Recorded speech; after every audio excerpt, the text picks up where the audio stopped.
Hey folks, sorry, I think you caught me humming there at the end. I'm in a good mood because today we get to play Final Goal. Hey, I'm jumping ahead of myself.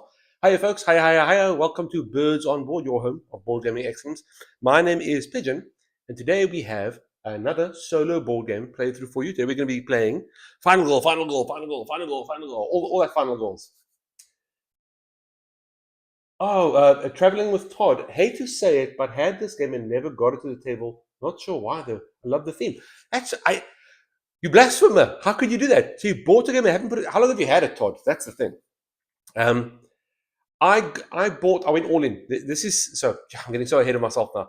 If you start me gushing on Final Goal, it's going to be the end of the stream. So, let me do my highs and welcomes, and I'm going to jump onto that because I want to talk about that quick. So, yeah, last week's actually been not too bad. I went to go to my board game meetup. I got to play Forest Shuffle. Don't know if you folks have played it before. And the first thing I thought was, you know what I'm going to do?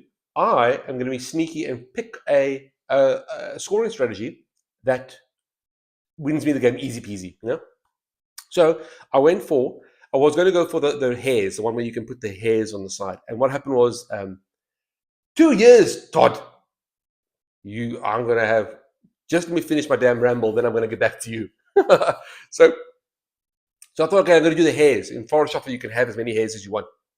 And then it didn't go well because someone else started doing the hairs, and I thought, I'm going to not do well because they're going to have half the hairs. I'm going to have half the hairs. So then I switched to doing a bird strategy. Hey, birds on board. I thought, let me go ahead and get a whole bunch of birds, and that didn't work out, and I lost the game. Okay, but now I thought, okay, so now I can see what they're doing. Next time I'm going to do something very smart. And I did Forest Shuffle without the animals. I just did trees. I made it.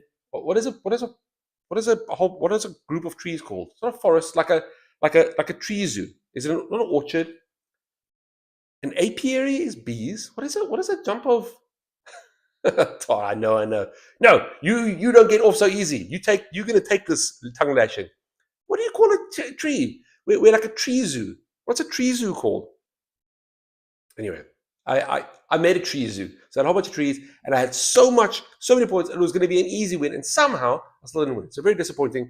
Great game, Forest Shuffle. I see there is two. I think there are two expansions out that I'd like to try. Problem is, Forest Shuffle, I don't think there's a solo mode, so I'm going to skip it for now until something else. But what I did get was, oh, thank you so much.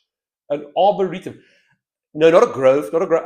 A grove is right, but arboretum is arboretum the right word? Because arboretum's a board game as well, right? I'm sure arboretum's a board game. So are you thinking of the board game, or is it really called an arboretum?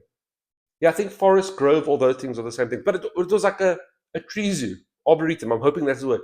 If that messenger, if you are messing with me and I go tell my family, if I start using that word and they laugh at me, I will be thinking of you. So let's quickly hop back to Todd. Todd, I don't believe it. So I got this game. This is Series 3 is being released soon on Kickstarter. Kickstarter's over and they're busy actually fulfilling Series 3. I went all in and I got the ultimate boxes, which is everything from Season 1, everything from Season 2, and Season 3 when it comes. I just went all in. I've been eating 2-minute noodles for the longest time. That being said, I love solo games, right? This is a purely solo game. I love the theme. I love horror movies. And it's so fun to kind of to think of what more you could do, because they do such a great job. I'm going to take you all through it now, by the way. But there's a core box, and then that core box has a killer and location and final goal in each of the feature films.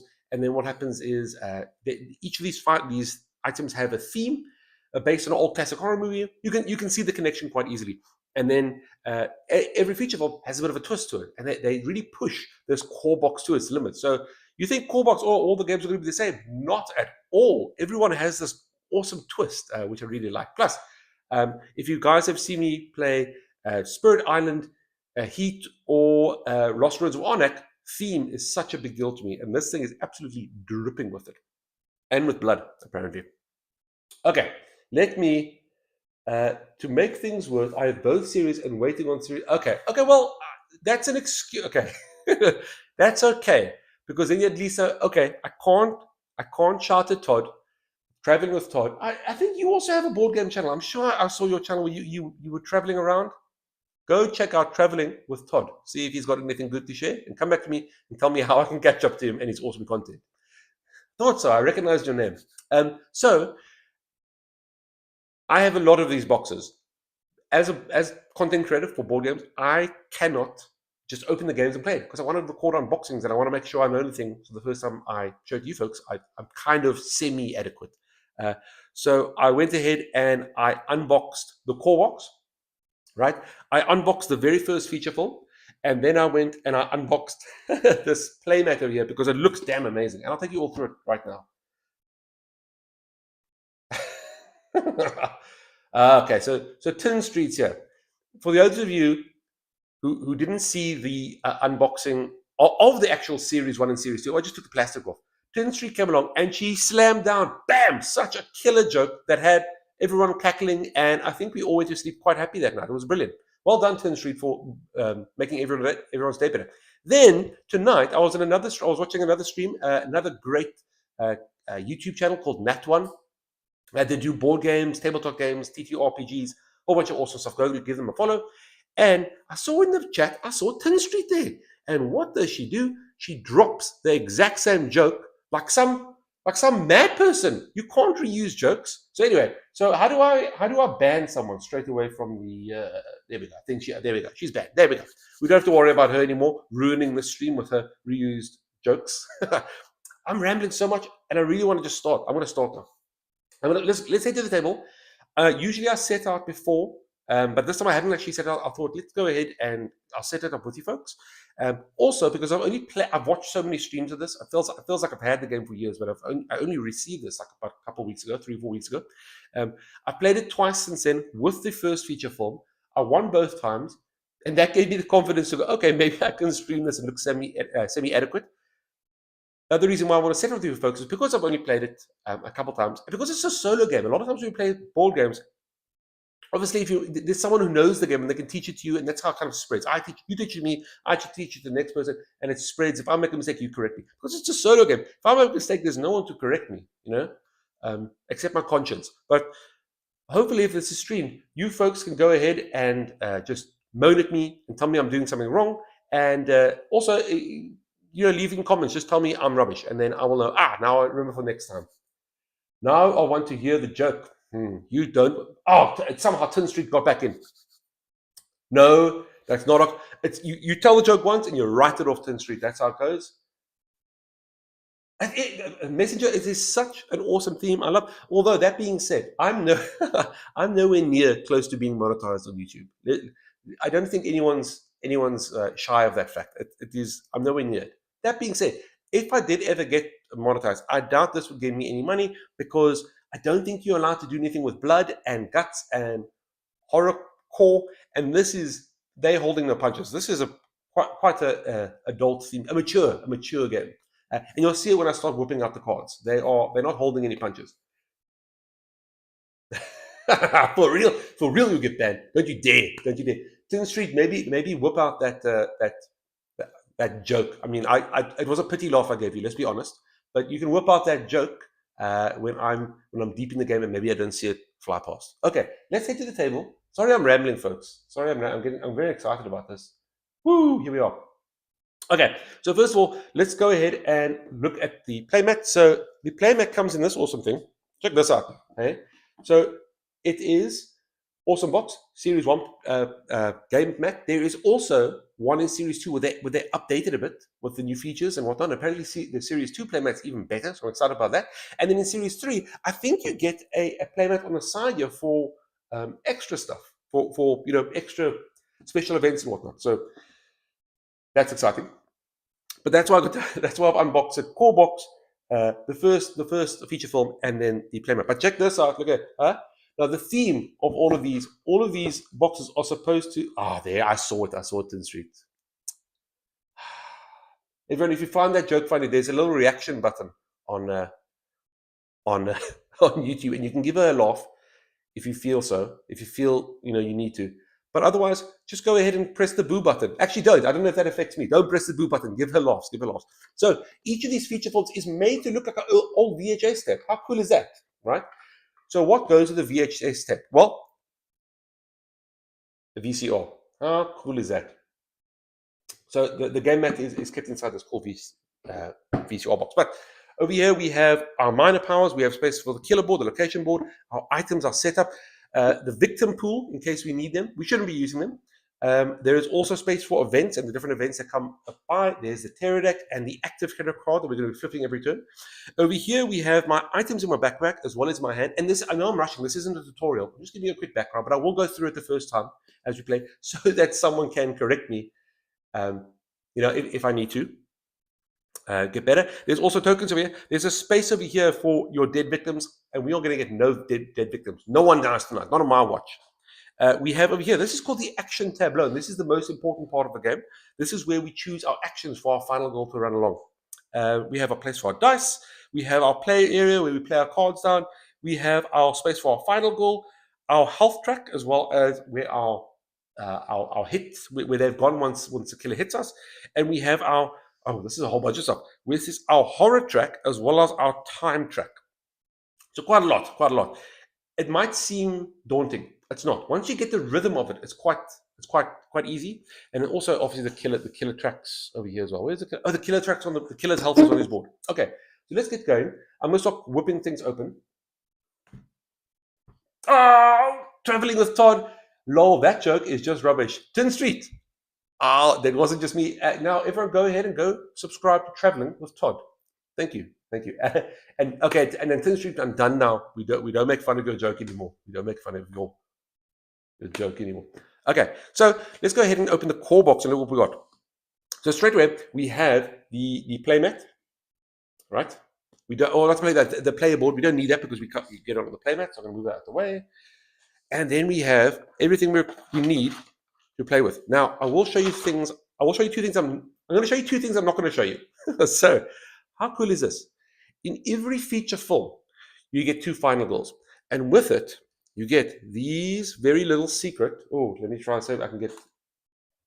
I'm going to use it. I'm also going to use it. It is a good joke. Let's see. Can you get there?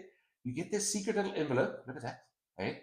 And you're only allowed to open this when you beat the game with that final goal. So I've opened these because I've beat the game with both these final goals, but I didn't want to spoil you folks. Not yet, at least. Maybe we'll do a stream where we do that. Okay, so let's move that out the way for now. Here we get some components, and I'll show you how we're going to set up. We get our 6 die. That's how we're going to play the game. The game does have a bit of luck, quite a bit of luck into it. So you're rolling die to determine your action as well as the killer's actions. What you want to do is try your best to use mitigation to lessen that luck and put it more to skill. It is difficult.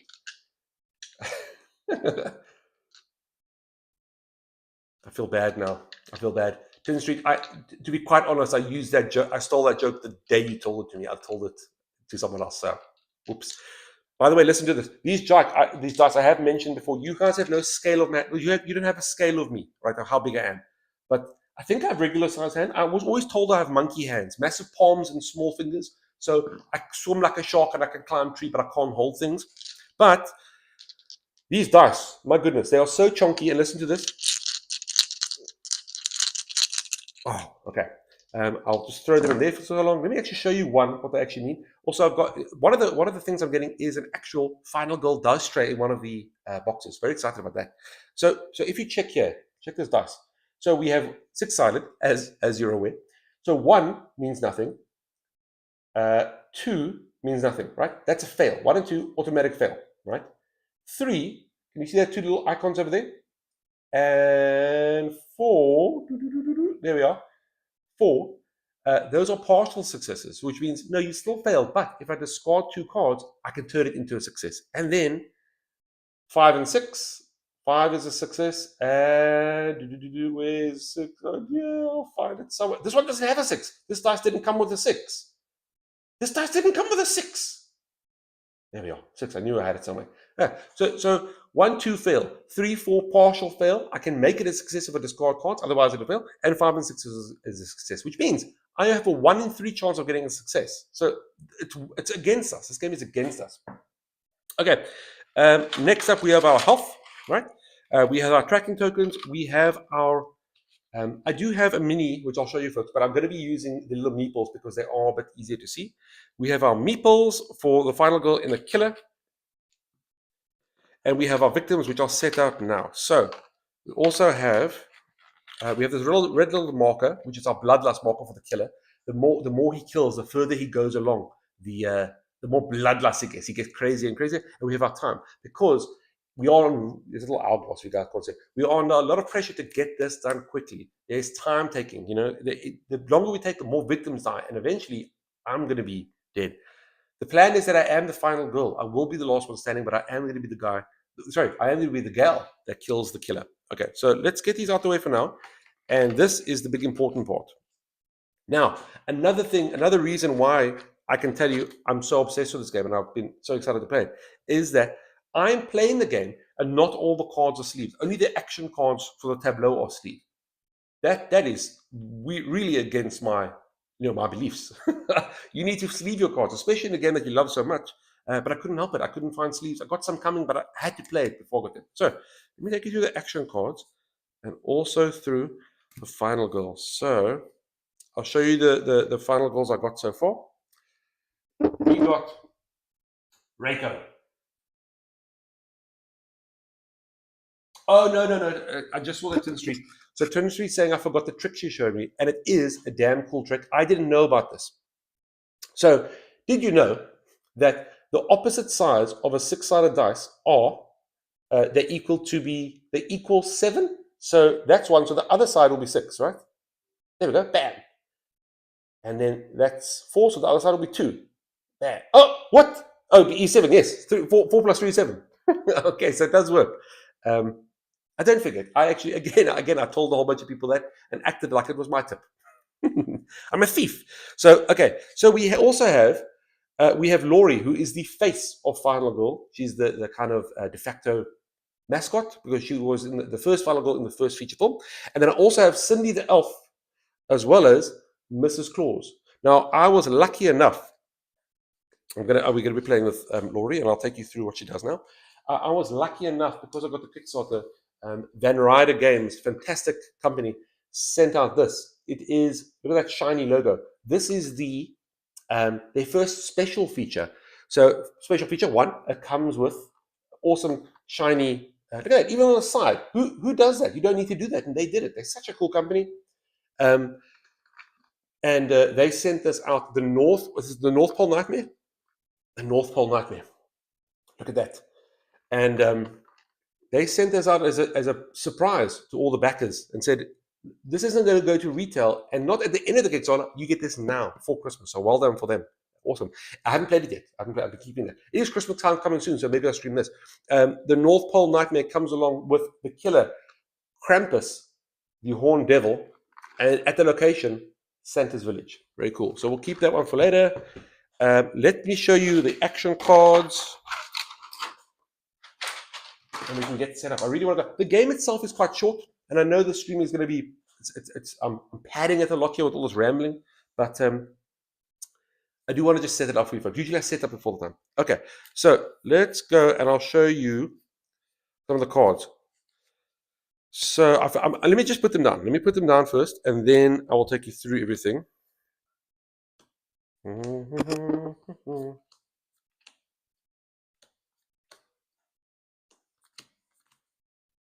Planning was here. What was planning here? Oh, I forgot what planning was. Retaliate, search, furious strike was here. Always was there. Improvise was there. Sprint was here. Improvise was there. Critical blow. That's the one. Critical blow is lost. Distraction. Okay, let's clean this up and I'll take you through it. So the way this game works is you have a whole bunch of this. You have this tableau of actions. You'll notice at the bottom of every, the bottom right of every card, let's take Sprint for example. There is a cost there. Oh, very difficult to see. Let me try a bit higher. Sorry, folks. Yeah, over there it says 2. You see that little white 2? So it cost me 2 time to purchase this card. Every card as well has these 3 segments. What happens if I roll 2 successes? What happens if I roll 1 success? And what happens if I don't get a success? Right. So obviously, the better I roll, the better things happen, the less setback occurs. But in the case of sprint, yes, sprint makes me move forward. I get to go further, but it always takes time. So the more cards I use that take time, the more my time meter goes down, right? And the time meter is also what I use to purchase from the tableau for the next round. So it is set up currently in a way, and I'll take you through the cards as I play them for the first time, or as I buy them maybe, so you can see. Luckily, they set out from highest to lowest. So I've got critical blow costing 6 time. I have long rest, and let me actually describe it. I've got critical blow, which is something I usually smack the killer, give him a big wallop, right, at 6 time. I have long rest, a good way to restore health, but it does take time, right? I need to just relax and take a breather at 5 time. I have Furious Strike, which is quite a smack, but not as strong as critical blow. At 4 time, we have Retaliate. Now, I don't know if you can notice on the camera, but Retaliate is a blue card, not a black like the rest, and that means that I play it in reaction to something. In this case, I play it into the reaction of the killer attacking me. So he attacks me, I retaliate and get them back. 4 time. I have Planning, which allows me to add more dice. Now, look at all these dice. It might sound easy for us to get 2 successes with 6 dice. I don't play with 6 dice. I have to work my way up there if I'm lucky. And the killer is going to be doing stuff to drop my dice rolls as well. So Planning allows me to roll more dice, which means a lot of my rolls later on in the turn are more successful. We have Distraction. Distraction allows me to drop this horror track. And the horror track's main gimmick is that the more scared I am and the more horror there is, the less dice I use. So you'll see if I'm at level 1, I can use 3 dice. At level 2, 3, 4, 5, and 6, I can use 2 dice. And at the max, I can only use 1 die, which means I can't even get a full success. I can't even get a full success on a card. I can only get, if I'm lucky, I can get 1 star, which still has its drawbacks. So Distraction allows me to reduce my terror, make me a bit, sorry, not terror, my fear. No, not my fear, sorry, my horror, to reduce my horror. It's the horror track. Okay, we have Improvise. Improvise allows me to make the 3s and 4s, which are partial successes, actually become full successes, assuming I roll correctly. We have Sprint, which allows me to move a longer distance. We have Search, which allows me to search certain locations to get some item cards. I'm a final girl. I wasn't prepared for a fight, but now's my time to get ready, get the items, get what I need, a mallet, a shield, a gun if possible, and let's get rid of this killer. We have Guard, which is similar to Retaliate, but instead of hitting back to the killer to react to their attacks, or we actually just guard ourselves and make sure we're safe. We have Close Call, which allows us to re-roll a die in case we've rolled miss. And then we have the very important actions. These are the 0 cost actions. So these I get every turn, assuming that I don't be silly. Click here. So every turn I'm going to get these cards, and these cards are my basic actions. These will get me by, but they won't be enough to win the game. So I'm going to need to make sure that I keep enough time to purchase some better action cards. Let's go through the actions quickly. I'll just read them out. Walk, focus. I've got another walk. I've got a short rest. I've got a focus, and I've got a weak attack. Right?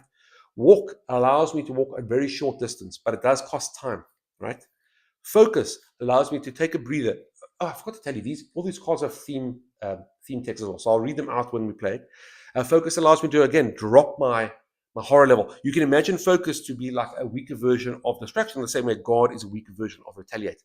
We have Short Rest, we get a quick breather, and there's another Focus. And we have Weak Attack, which is just, a little bit of a smack to the killer. Not much. More than anything, most likely going to piss them off. Okay, but because those are not costing cards, this is my starting hand. So we'll keep that there for now.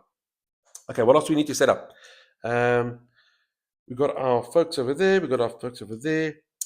This is Laurie. This will be our final goal.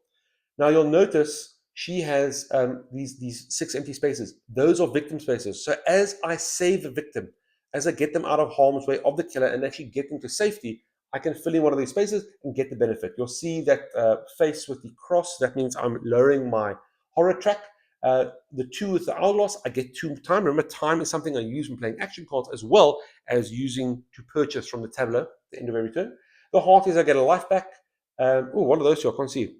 Oh, this one says I can take that middle one over here is take any action cards from the tableau as long as it costs 2 or less. And the last one is move 1 space. Now, the reason we want to do that, right, is that if we get all these spaces done, Laurie becomes the final goal. She goes into a final form. We flip the card over and we get access to her unique ability, which I'm not going to do right now. We might not even be able to do it if we're unlucky. But I'm really hoping we do. Also, what's nice about it, you can see Laurie's face there. She's a bit peeved off. Laurie kind of looks like someone I know. Uncanny, that's weird. So I will say that if that is the case, Tin Street, at the end of if you flip her over and we get to ultimate ability, on the other side is her, but she's been roughed up, So I don't know. Maybe see that and see if you're okay with showing it to your friend. I don't know if it's going to make them feel weird, seeing their doppelganger all messed up. But anyway, so we're really gonna hope we can get her flipped over. And you'll notice there, Laurie starts with 5 health, so we might as well get those health tokens here. 1, 2, 3, 4.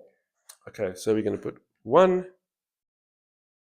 2, 3, and 4. Now, you folks might be wondering, but Pigeon, you said 5. Why didn't we put down 5 health? Because in classic horror movie fashion, when you get down to your last life, that's when you're in desperation mode. That's when it's fight or flight. In this case, it's fright or flight or fright. You know what I mean. So what we have here are these. Let's put them I'm going to put them over there. So these are the final life tokens, right? And I get one, and the killer gets one. I'm going to mix them around quick. I didn't see any, but I still like to mix it. Let me close my eyes and do it as well. No one do anything weird while my eyes are closed. I feel like I'm pushing them far away. Am I pushing them very far away? There we go. Okay, good enough. So here's the thing. I'm going to take this fella over here. 2 things this does for me now. Oh, what programs are you using to record you and the board? Wow. Dark Alchemy, hey, welcome to the stream. So I am running on a very, very a homemade setup. So I've got my laptop over here. The laptop's running OBS, right? If you're streaming, it's free. You can go get it, right? Above me, this over here, hello. That's just my cell phone on a very wobbly tripod that isn't meant to hold a cell phone. So it's not doing great, right? So one camera is the cell phone over here, this one. In front of me, this over here that I'm pointing at, look here, poop on the nose. That is actually my dad's old camcorder when he was younger. So it's not the best, but you guys can already see my face is perfectly sculpted, so it doesn't need to be HD. So it's not a very good setup. I will say the closest thing I got to something professional is this light. I borrowed like one of these big lights. What's it called? It's got a nice name. I don't know what they're called. I want to say a softbox, a light box. I borrowed it from my brother-in-law, and it does a good job for lighting everything up. The problem is that I think I put in heating lamps because it is hot. It is hot. I'm trying my best. I've got, the brand is the hat, right? Pigeon's got to wear the hat. Perfectly sculpted like a granadella. You're so rude, Tin Street. So that thing's hot, and this granadella is sweating because of it. So you might see the hat disappear. Traveling Todd. How dare you? Thank you for explaining. I need to do the same. I'm good with lighting. Just the setup looks great. Listen, if you ping me afterwards, my email's on that channel. I can maybe actually send you some photos. I'm in the garage here, so everything else around me looks absolutely terrible. But give me a shout, and then I played Final Girl once and got my butt kicked. That might happen tonight. It is known to be a difficult game. It is known. I'm really hoping that you folks are giving me luck. I'm rambling. Hey, calm down, guys. So I put that health token there, right? And that gives me 2 benefits. One is that when I'm down to that life, I'll pick up one of these ones. Okay, so the token looks like this, just in black. Where are you guys? Is it going to focus? Oh, it's not going to focus. Is it going to focus if I do that? Yeah. There we go. Can you see? One last life, and what's that little thing? That's a little die. So when I'm down to my last life, automatically I get an extra die for that desperation, right? Here's another thing it does. When the killer hits that last life out the way, we flip it. And on the other side, potentially could be more life. So classic horror movie fashion, I might have been out. The killer leaves. He thinks, I've been destroyed. Part of me. I think he thinks he killed me. I wasn't. I was faking, or I was knocked out, but I'm back again. Problem is, the killer does the same thing. Killer also has one of those these last lives, which means that the killer also could come back, even though I've hit him shotgun in the head, and he gets up, Jason style. The good thing about that though is if the killer is on one more life, again, haha, I get another die. So happy days. Okay. Oh no. Todd is in the dog box. Todd is in the box. I wasn't going to say it, but thank you. If I get banned, I'll return stronger. Oh no, it's a threat. Maybe the next feature film is going to be traveling with Todd. That's the final goal. I'm rambling. You guys are terrible. Okay, so we got that. We got that. Time for the awesome part, which I think is going to blow your folks' mind. So we can move these out the way for now. Actually, I don't know what these are. I'm just gonna take one for the killer over for now. Let's put him over there. Actually, I should have taken two. Well, if you guys want, can you vote left or right? And whichever one you choose will be mine, and the other one will be the killer's, if you want. Otherwise, I'm just gonna leave. I'll keep the left one. Okay, but I'm putting these back. I don't know what they are. Jonks. And now, okay, Todd said it first, so I'm going to keep the left one. Todd won that one. Okay, calm down, folks. So the killer's going to get that one, whatever it is. I'm really hoping you guys are, Andrew, don't mess things up now. We're sticking on left, Andrew. Don't go against the grain. So I'm really hoping that our final goal's health is some extra life. And this one is squat, is nothing, because we don't want to go. Here's the fun part. Here's the exciting part. Check this out. So we have the final goal. Right? How cool is that? VHS box, right? This film, sorry, I'm getting excited. I'm losing my words here. This film is, oh no, it's not going to focus. This film, maybe I have to do this. Kind of. This film is called The Happy Trails Horror, right? And it features Hans the Butcher, which we'll get a closer look at now, at the location Camp Happy Trails. I'll be playing with Laurie. Now here is where you guys lose your minds. So you'd think I'd open the box like this, chips, or like this, chips. Not at all. Van Ryder Games has made this awesome system where the box itself is part of your play experience. So it says Hans here. This side of the box is the killer. Oops, my tableau. This side of the box is Camp Happy Trails. That's the location. So you can mix and match. So here you'll see I have. Remember, I've got the Christmas one. There's Krampus, and there's Santa's Village. I could take, if I wanted, I could combine and say, let's fight Hans in Santa's Village, or vice versa. I could fight Krampus at Camp Happy Trails, and I could use any of these final goals. So there's such variability and so many permutations. It's absolutely amazing. Okay. I actually tried this earlier. This looked nice. Does that look nice? That looks okay. Okay. I'm rambling again. Watch this out. So open the box. Push open the magnets, chips, and look at that. The whole lid comes off, right? And that is Hans. That is Hans the Butcher. I wish it would. There we go. That is Hans the Butcher. This is his bloodlust track, and the more he kills and the stronger he gets, the more he's going to be, one-shotting people. So now I can fold that down. There's Hans. Let me just fold this a bit more so it doesn't give too much. Okay, and then there is Hans's final life token. Hans starts with 12 life.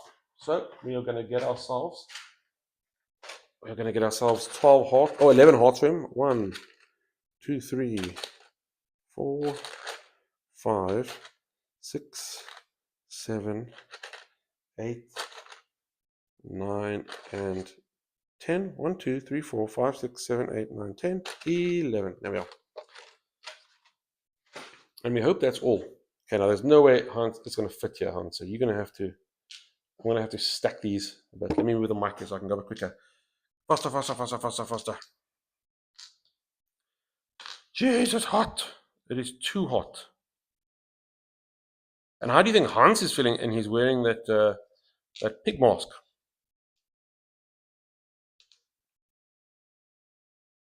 Okay, come on, nearly there. Good enough. Okay, so we're going to start Hans's bloodlust tracker right at the bottom here. Right, you'll see two columns. The 3 columns technically. The one on the right is the bloodlust tracker. So as it goes up, that's what you read. The boot is how many spaces Hans can move, and the knife is how much damage he does with each attack. And you'll see at certain points he also unlocks different abilities, which we'll go through when we get there. Okay. Also blunts. I was going to say I combine Hans the Butcher into blunts. So Hans starts at terror level 4, which is over here. There we go. So we start with 2 die. So I'm going to take the rest and put them in this little spot over here. Actually, let's show the stars off, so gives us something to work for. I don't know why I put them all 5. I should have gone with 6 in here. So there's our 2 dice we're going to roll with. Okay, next up, there's a little preview of Hans. There's he in his piggy mask. I also, as I mentioned earlier, I have the mini. But it doesn't come out so nice on the stream because you're looking down. But look how cool! Oh, you're not going to be able to see it. There's no way that's going to focus. But it's so detailed. You can see the wrinkles in his shirt. Okay, let's get our tarot cards. So there's all Hans's tarot cards. I'm going to put them here for now. I'll explain what those are later. And then also we need to choose a finale card and a dark power card. So.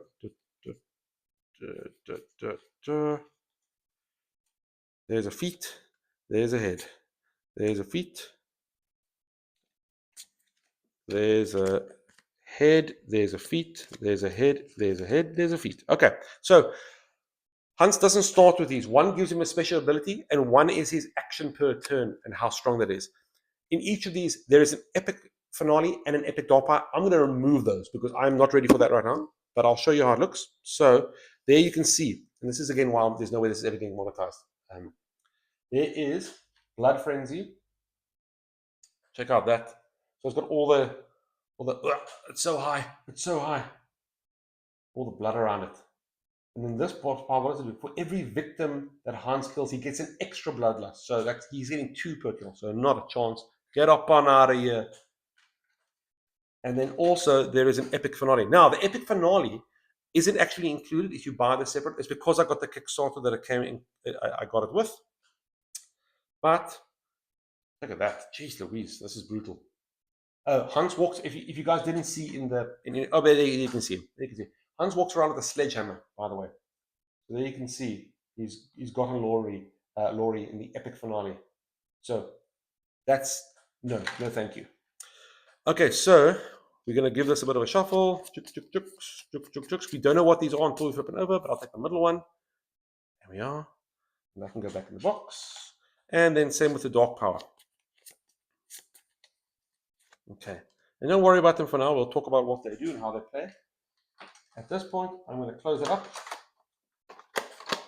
Put it over there. We're then going to get the next side of the box, which is... Oh, come on. Come out here. Which is the location side. So we open it up again. There we are. And again, this is the map for Camp Happy Trails. How cool is that? Beautiful. It's a little campsite. You get a lake there.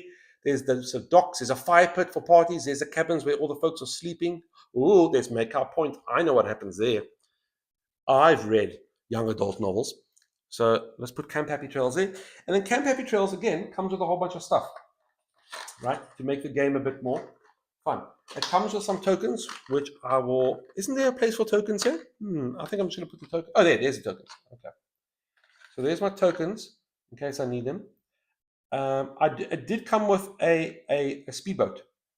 Look at that thing. So I'll keep that there, but in case I don't use it, I also have the speedboat as well. It comes with some more tarot cards,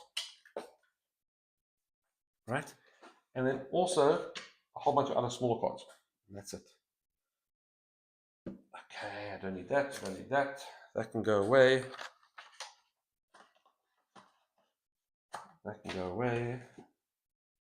I'll put that over there so you guys have something nice to look at. A nice cleaver. That can go over there. Okay, let's get 1, 2, 3, 4, 5, 6, 7, 8, 9, 10. Okay, we have 10 event cards. Now, these event cards, you'll see that they have the Camp Happy Trails little tent there on it. These event cards are going to randomly pitch up during the game. We do start with one activated, and it changes the flow of things. It might be a one-off action. It might be something that happens every turn. So that this is going to change the game quite profusely. I'll pop it over there. We have the setup deck, which I'll do shortly. And we have the item deck. Now, the item deck works like this. I'm going to shuffle. There are 3 different locations in orange that can potentially be searched for items. We have the utility shed, we have the cabins, and we also have the dock, right? Each of those places we are going to stock with 4 items and put the top item face up. So let's get it, shuffle this a little bit.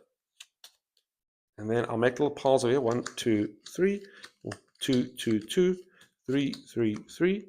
And that's it for now. I'll put this one over here. That's the cabins. We'll put that one in the dock, and we'll put that one in the utility shed. And now I'll draw the next 3, 1, 2, 3. So the item that is potentially possible to get in the cabins is a whistle.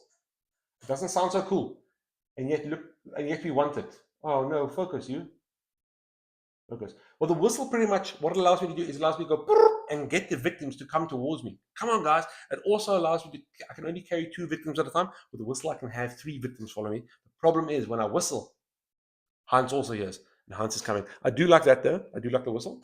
The next one for the dock is, a classic.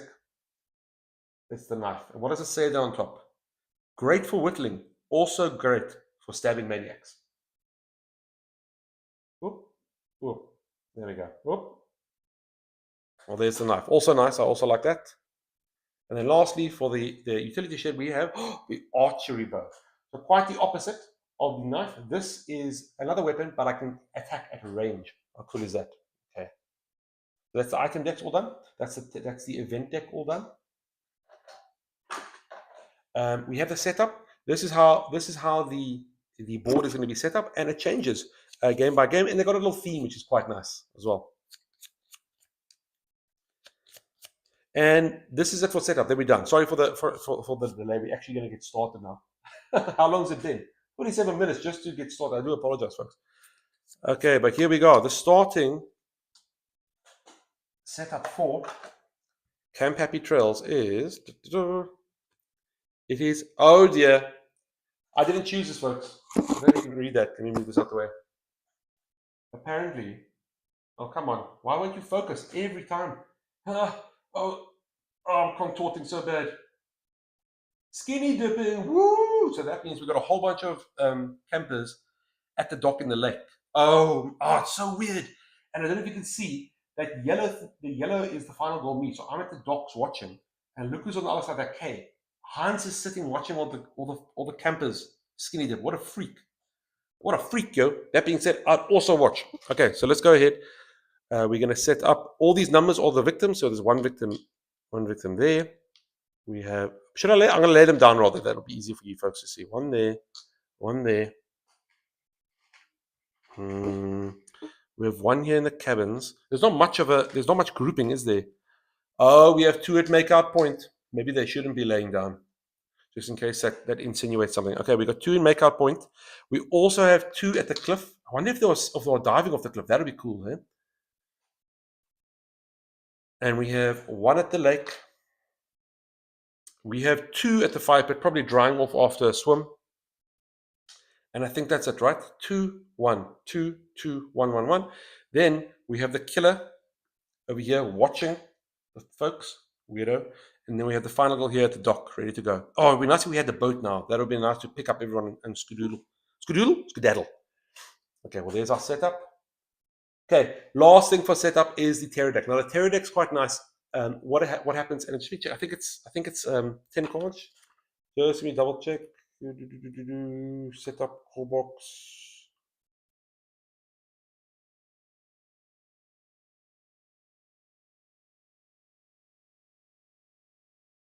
Huh? Finale. Where's the terror? Where's the terror deck? 10. Sorry, there it is. 10. Yeah, it is 10. Sorry about that. So what we want to do is there is terrifying events happening with both the killer as well as the location. So we're going to shuffle this, right? and choose 10 random cards, and that will be our personal horror movie. It will be different for everyone. And again, because you can mix and match the different locations and the killers, it's going to be different every single time. So what I think I'm going to do is I'm going to go 1 and then shuffle, and then 2 and then shuffle, and then 3 and then shuffle, and then 4 and then 5 and then 6 and then 7 and then 8 and then 9 and 10. Okay, let's just double count that there. Double count, double check. Let's double check that there. 1, 2, 3, 4, 5, 6, 7, 8, 9, 10. That's our terror deck. And that's it. We're ready to go. Finally. Phew, sorry about that. Again, that's what have all been done before stream, but I really wanted to go through it with you folks. Again, if you are watching this at a later point, let me know if I've done anything correct. I'm still learning. I feel like I've played the game 100 times, but I haven't. I only played it twice. And I've won twice. Okay, quick sip of water for old Pigeon. Oh, it's so good. Oh, you folks have no idea how much. I'm so hot, I might go skinny dipping. If you want to see me skinny dip, please don't be shy and go ahead and press that subscribe button. You can go ahead and chat. I'm a lovely folk, and then you can also see me get notifications when I stream in the future. Also, there's some fun videos coming up. If you are interested in Final Goal as well, that's going to be the content for a while because I'm going to be doing a lot of unboxings. Anywho, lastly, let me go ahead and just give you some backstory. Let me just give you the quick blurb on Hans and Camp Happy Trails. So here's Camp Happy Trails. Welcome to Camp Happy Trails, home to teenage love, unforgettable friendships, and idyllic summit memories. Go fishing on the lake, get in some archery practice at the range, and listen to ghost stories around the fire pit, or sneak off to Make Out Point. Those two already have. Those two folks already have. Life is always an adventure at Camp Happy Trails. But wait a second. Is that screaming I hear in the distance? Oh, fiddlesticks. Those spooky stories must be getting to me. I'm sure it's just screams of joy from the other campers. Hot dog. Hot dog. I feel like Mickey Mouse. Hot dog. Summer at Camp Happy Trails really are to die for. Wink. Okay, that's the location. And here's Hans the Butcher. And this guy is freaky. Okay.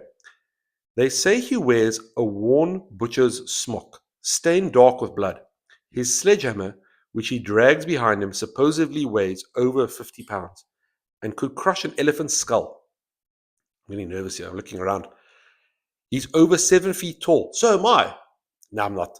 He's over 7 feet tall and his eyes glow a bright scarlet. But the worst part is the iron mask he wears, fashioned to look like a pig, and the wet crunching sound that can be heard beneath it. So I assume Hans, the butcher, is coming around, and I think he's eating folks. I think he's nibbling them. We know what they're. We know what they're doing.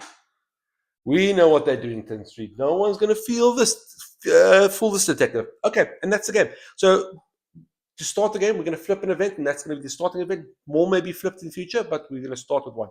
The event for... Did I get one? Yeah. The event for us to start off is... Oh, I never actually had this one, so I don't know what this means. Okay, can we read that? He's 7 feet in my eyes. Bitch, thank you. Okay, come on. How do... Oh, focus. Okay, dark waters. There we go. Let me read it. I'm going to read like a normal person. Dark waters. If you go for a swim, you ain't ever coming back. Place the dark waters token at the lake. All victims, at the lake are killed. Whenever a victim enters the lake, they are killed. So I've already lost someone already? Gosh darn it. Okay, well, this was a bad day for skinny dipping. Where's my lake? Okay, so there we go. Anyone inside the lake is now dead because something happened. I don't know what happened. I don't know if there's another killer in there, but we've lost our first victim. Great start. I've only had a turn and I'm losing. So the victim goes to dead. It says here, every time a victim dies, the bloodlust goes up. So we move the bloodlust up. Now, luckily, at level 1 and 2, nothing happens. It's still 1 movement, 2 damage. So nothing really changes, although the higher up it goes, it gets worse, and we're scared of that. Okay, but now it's my turn. So let's look at this. We can see Hans over here. I'd like to get some items. I'm right in something that can give me items, but I don't have a search card, so I can't get that right now. Did I mess all this up? I made it look all pretty. There we are. So I'm thinking Hans is most likely going to go for these folks over here. So I wonder if I can see if I leave this place. I'm not going to be able to search unless I get there. Maybe I can scuttle down this way, get to the fire pit. Is that the best? Is that the best method? I don't have anything else. I can only walk. Actually, that's all I can do is walk. So I might as well focus to get the terror level up and hopefully get 3 die, and then slowly start making my way to the fire pit. If I can get that, I can maybe get these 2 victims out to safety. So let me just talk about the map quickly. Orange sections are places I can search. These green sections with a little door. If I can bring victims there, I can let them escape. And remember, if when I get victims out, I fill up and I get hey, Morgan Knight. I see you said that you've had a busy day at work. Please don't get yourself in trouble on my account. But always glad to see you, Morgan. That's awesome. So, and also, Tin Street, are you saying well done, Pitch? Because I drew the dark waters. Because all that shows is that I shuffled like a legend. So if I can get these 2 folks here, I can actually 2 of my 6 places are filled, and I'm filled, and I'm back closer to being getting my auto ability. Okay. The only other thing I can show you is that there are little numbers here, and that comes into play when the victims panic. I'll show you what happens when the victims panic. Okay. So for my starting hand, I think I'm going to start off, and I'm going to do a focus. The focus card, and I'll show you the first time I use a card for the first time every time. The focus does. Yeah. You'll see if I get. Oh, geez. Now I need to focus, huh?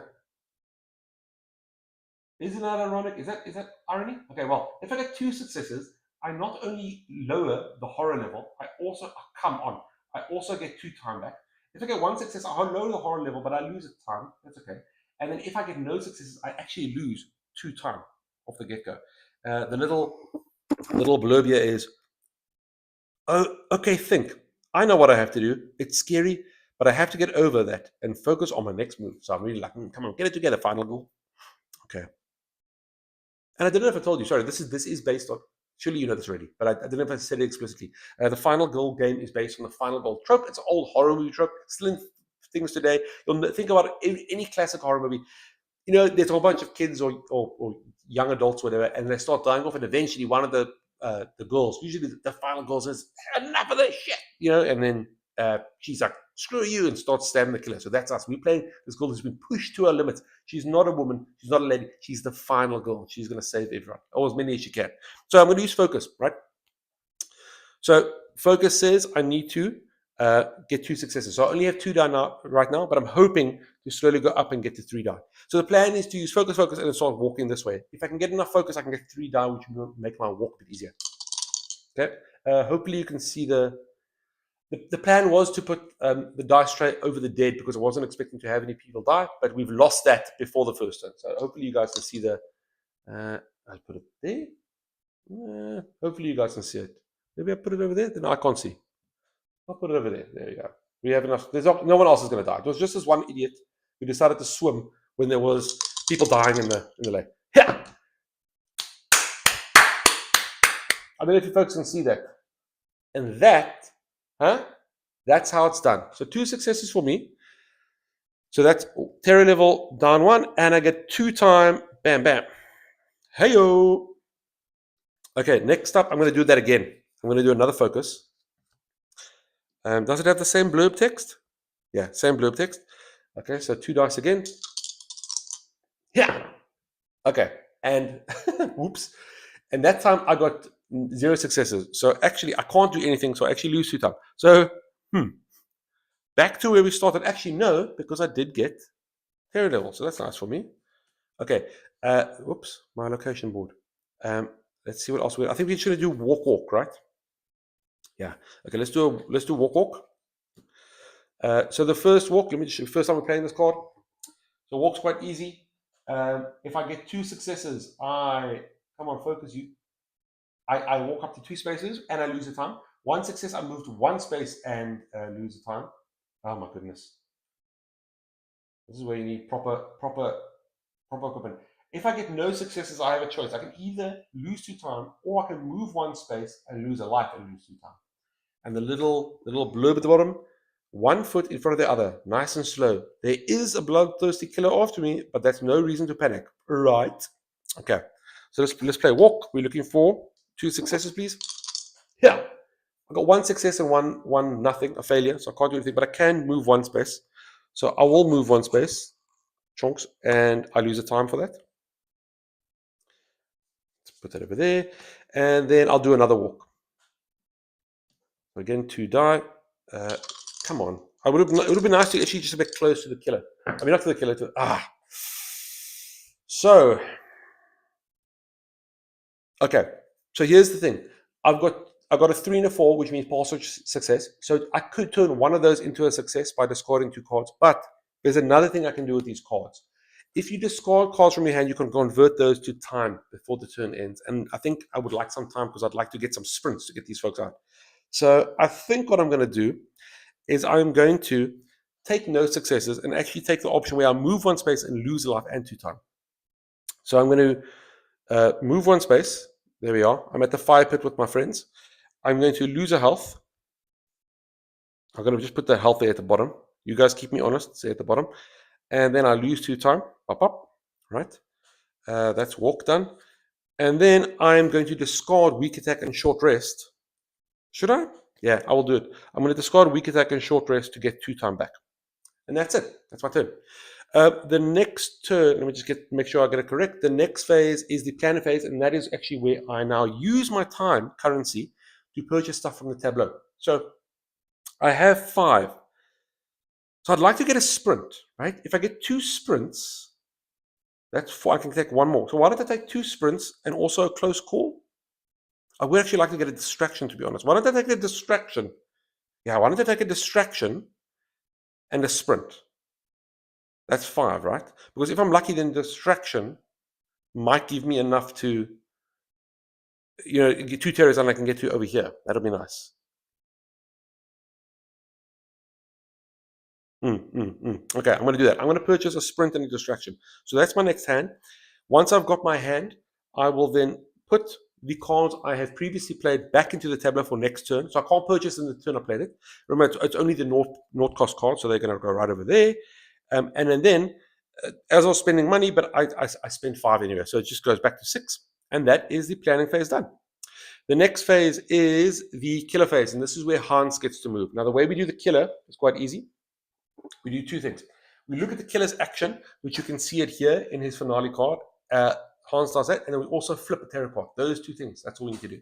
Hans currently does 2 things. He's targeting the final girl and the victims, so he wants to get them. He then is going to attack. Now, luckily for us, there is no movement there. So Hans isn't there. He's just standing, staring at this lake where there used to be a naked person. Now there's I assume a dead naked body.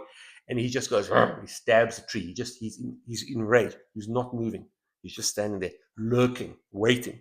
Okay. That's it. Action done. Remember, that gets much worse as the game goes on. Okay. But now we do have to flip a tarot card, and the tarot card could make him move. And remember that the tarot card could be a Hans tarot card or Camp Happy Trails tarot card. And depends on the icon. There's a camp one. We've got the little thing here. So we have, you can't save us. No one can. If there are no victims on the board, discard and draw the next tarot card. There are victims on the board. Oh my goodness. What is the chances of this? So unlucky. So, no, you can't save us, no one can. So the victims don't trust me. It says all victims in your space must panic twice. So, that's great. I just got there, and now they're leaving. Okay, but the way panicking works is like this. For each victim, we're going to roll a die, and depending on the outcome, let's say I roll a 2 or 3, it tells you where the victim's going to run to, right? So I'm going to pick the first victim over here. We're going to roll a die. That's very unfortunate because I was going to take you folks to safety, you fools. Okay, so first victim is going. I get a 1. They move. They don't move. There's no 1 here. Great. Okay. Again for that same victim. Okay, so it's 2 to 5 is this way and 6 is that way. So it's actually only a 1 that they didn't move. Nice. They got a 6 and they move that way. That's okay. They can move that way. I'm going to go past it anyway.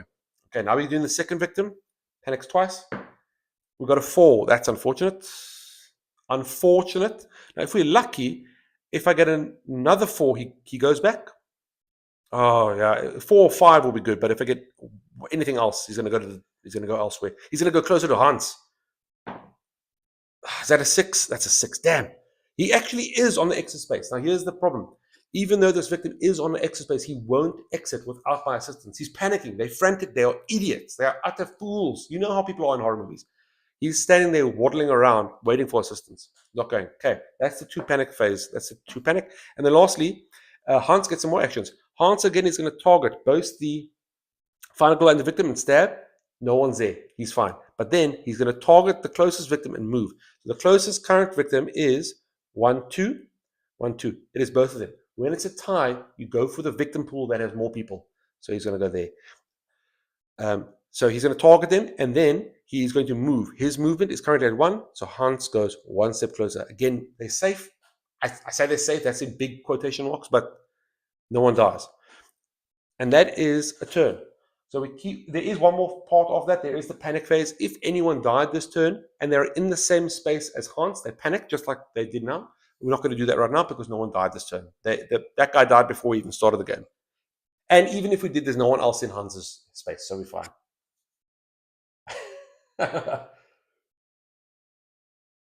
I am a stranger. Yes, I'm a stranger to the street. Well, Laurie is a stranger, but surely if they're scared of Hans, then I should be a welcome sight. They surely should have seen me around the camp. Okay, so now it's my turn again. Let's see what we can do. I think we're going to do very simple. We're going to do distraction to hopefully get into 3 die, which will help us. And then, how long has it been? Hour 6. But just remember to switch my mic if necessary. And then we are going to, I guess let's see what we get first, because then it might inform where I run. There is an extra space over here. There's extra space over there. The problem was all the victims are over here, and the next extra space is over there next to Hans, which I don't like. Okay, let's try distraction. Distraction quite easily. Distraction on a success. Oh, come on, card. Every single time. Distraction quite easily on a success. It gives me -2 on the horror track. And then I get 2 times. A success -1 on the horror track, and I get a time. And then I fail. I either get to lose 1 horror, but I lose 4 time, right? So it must take a while to set up this distraction. Or I gain a horror and lose 2 times. So I guess you're paying for time there. And the little blurb is, I need some sort of distraction to buy myself some time. That's exactly it. Yeah, so I get horror and time there. That's very cool. So I'm going to try that. Still only 2 die. Come on. Okay, I got 1 success, right? I did have a partial success there, but I only have 1 card left, so I can't do anything. So I will take that. So that is 1 more on the horror and 1 extra time. Thank you. It would have been so nice if I could get 1 more. I would have had an extra die, but I don't. We're now going to try and sprint. Sprint is very similar to walk. Is it going to focus? Probably not, because I'm not playing the focus card. Sprint, success, move up to 3 spaces and lose a time. A success is move 2 spaces and lose a time. And then no spaces, the bottom one is I lose a life and I lose 2 times. So obviously I fell while trying to sprint. Or, and here's a wacky one, I move 1 space, I lose a life, and I lose 2 times, all the same. But that last symbol there means my turn ends. Now, that's okay at this point. If my turn ends, I don't have nothing else to do, so I'm fine. But we didn't get that. We did get 1 space. So I can move 2 spaces and I lose the time. So let's lose the time there. Now, where do I want to go? I could go and save this victim and maybe, you know what I should maybe do? I wonder if I should head over here, save the victim, and then I could maybe then use one of the actions to get a space, and I can move closer to the dock. Oh, I can move straight to the dock. Yeah, I'll do that. And then I'll pick up a search card. What do I get from the dock? I get a knife. I actually want the whistle. I'll take a knife. Okay, so let's use that. I'm going to use, where's my sprint? Okay, I can move 2 spaces. I've lost the time already. So that's 1, 2. Because I'm in an extra space with the victim, I'm going to choose to save them. I'm going to fill up that space there, which gives me the ability to move 1 space. I'm going to land there in the docks, right where I started, actually. And I think that's my turn. Okay, so now after that, we're going to do our planning phase. I have 6, which is great. I'm going to do a search for 3, or for 2, sorry. That's for 2. I'm going to get all my cards back. Thank you. 1, 2, 3, 4, 5, 6. I can have a max hand of 10 because those are naughts. So I don't care about those. 3. Okay, I got 4 left. I wonder if I should get another distraction or sprint maybe. Well, I've got walk. Do I need it? Let's get another distraction, right, for another 3. 1, 2, 3. And then I'll get a close call, which I'll explain to you if I play it or if I don't play it. And that should be enough, right? So that was 2, 5, 6. Perfect. Did I have 6? I started with 6. I got a time. I lost a time. Yeah. Right where I started. Okay, so that's my hand. Great stuff. I'm going to put this back into the pile for next turn. Sprint goes there. Distraction goes there. Now we do the Hans's turn. Right? Hans is going to focus on the closest final girl or victim right there, and he's going to stab. Nothing happens. But now we flip over the tarot card. The next tarot card is another camp one. What's that noise? Let's go and see. These guys are idiots. So you guys must have heard that quote before. Oh, what's that sound? Let's go and check it out. Okay. If there are no victims on the board, discard and draw another tarot card. No, there are victims on the board. All you fools. I'm going to lose this game. I'm so sorry, folks. All victims move 1 space towards the closest enemy. All victims. Okay. So they move to Hans. They move closer. Oh, make a couple are staying together at least. He moves to there. Oh, he's on a space. He moves closer. He moves closer. Which is closer for him? 1, 2, 3, 4, 5. 1, 2, 3, 4, 5. 1, 2, 3, 4, 5, 6. Okay, so it's left or right. So what I'll do is I'll roll a die. We'll say 1, 2, 3 is this side, and 4, 5, 6 is that side. I prefer him to go left, to be honest. So 1, 2, 3, because I'm worried he goes through the lake. Although if he comes here, it's only 1 space closer, and I could maybe grab him quickly. Oh, we'll see. We got a 4, so he's coming this way. Okay. That's not the end of it. Next up, we're going to have Hans focus, target the closest victim or final goal. He's got 2 victims there, and he's going to attack. Victims have 1 life, 1 hit, and that's all they need. So he takes out another victim, dead, because that thing, bloodlust goes up, and because bloodlust goes up, his attack and his movement don't change, but we've hit a point where the horror meter goes up, so I lose the horror goes up there because he's killed someone. He's getting more bloodthirsty. Lastly, here's another action. He then focuses on the next closest victim and moves towards him. Because he's on a victim, he doesn't move. He's there. He's got his victim. He's ready. Now we get to do that panic phase. If someone dies in a turn, any victims that are in the same space as Hans will panic. So what we do is there's 1 person there. We're going to throw the dice and see where he runs to, if he runs anywhere. Okay, so I've got a 5. So he's going to run there. Oh, look at that. That's on the extra space. It would be so nice if I can get there. I'd really like to get there. Okay, that's the turn. Let's go. I've got a bunch of cards. I should be able to do such nice stuff. I think first of all I'm going to get distraction because I'd really like to get those.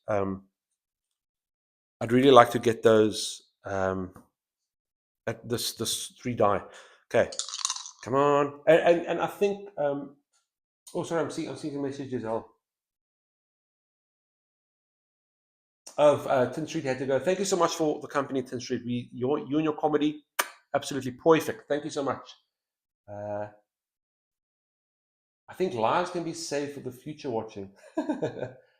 Must think Hans is the lifeguard, lol. What? The fools, yeah. Oh, you're probably right, because someone died in the lake. They're probably like, oh, there's someone, let's go talk to him. These folks, honestly, I really, you folks know this isn't looking good. Okay, but anyway, I'm going to first roll for distraction. We've got no successes there. Is there anything I can do? I would like, even if we can get 1 success, that would be nice. I think I can get rid of weak attack. I guess short rest.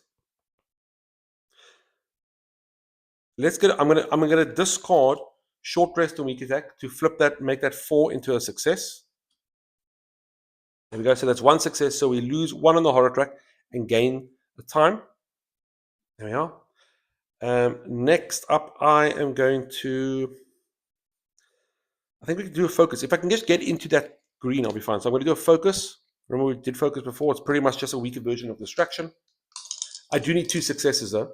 I got 1 success and that. Now, I don't think it's worthwhile me discarding cards to get the 2 time, or is it? I can use close call. I guess I can use close call and the focus, or maybe I should. You know what I'm going to do? No, maybe I shouldn't. I think I'm going to leave it for now. I'll take the 1 success, so that's 1 less terror, and I lose a time. But I am now at a point where I get another die. Hip hip hooray for old Pigeon. Okay, I'm then going to. I think now is the time to search. We're going to search the docks. Now we know we're going to get that knife, but there's a potential that I could get more than 1 item. So let's look at search quickly, if I can. Oh, if I can, he said, knowing full well that he can't. Oh, there we go. Search. Take the 2 item cards at the space and choose 1. There's the other on top of 1 of me. So if I get 2 successes, I can actually get 2 items. If I get 1 success, oh you fool, oh you, I'll just read it to you guys. So if I get 1 success, I can take the top item card, which is the knife, right?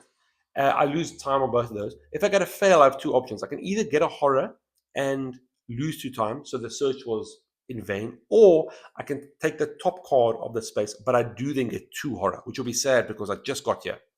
And the little quote is, there's got to be something useful in here, a weapon or something that I can help me survive. Why is this happening to me? So it's not going to happen to you, Laurie. We are going to roll 3 dice and we're going to get 2 successes. Come on, baby. We got 2 successes. Nice. We got 2 5s, which means I get to, I lose a time, first of all, chunks. And then I get to not only get the knife, I also get another item. Okay, let's look at these 2 items. I get to choose 1.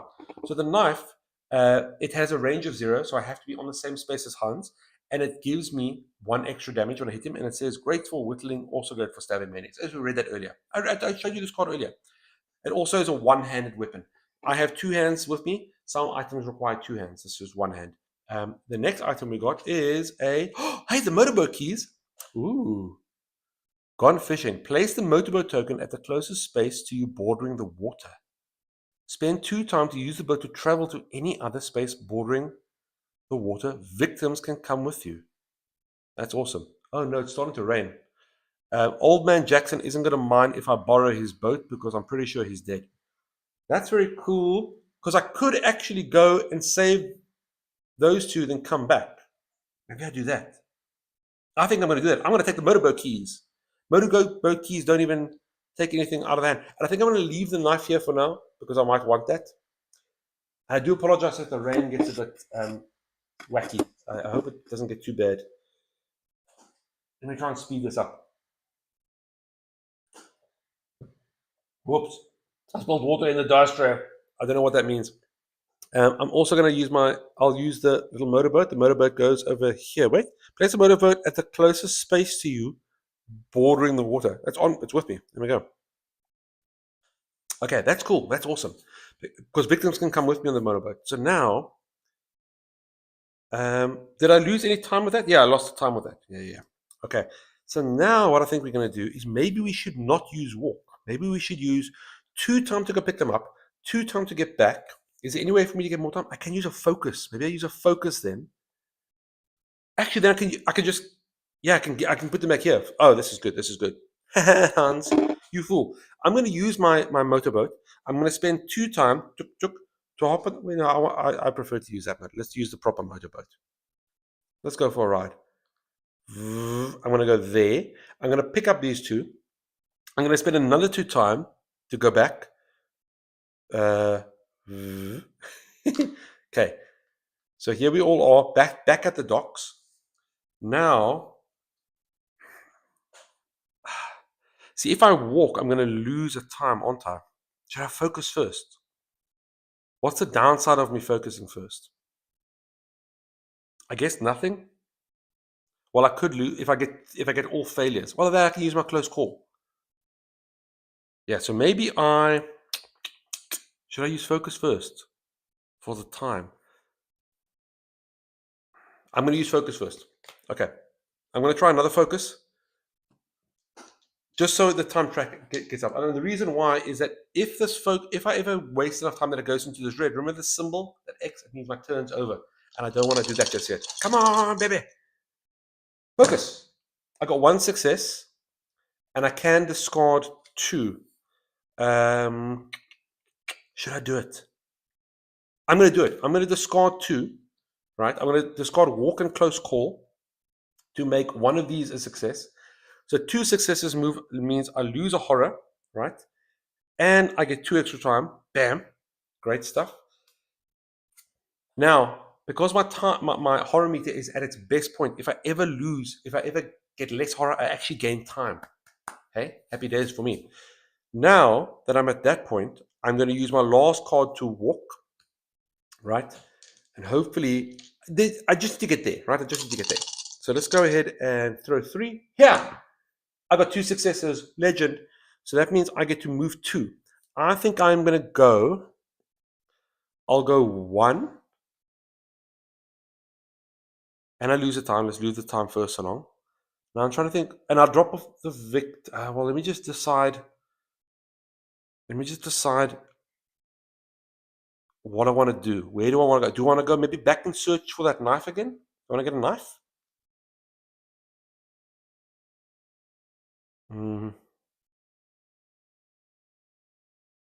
He's going to go for those folks, isn't he?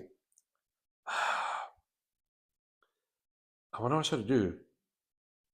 Actually, you know what I could maybe do? I could maybe, yeah. So I'll hand these both in, right? I will then get.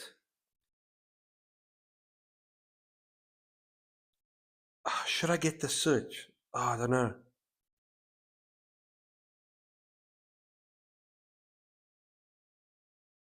I don't know if I should.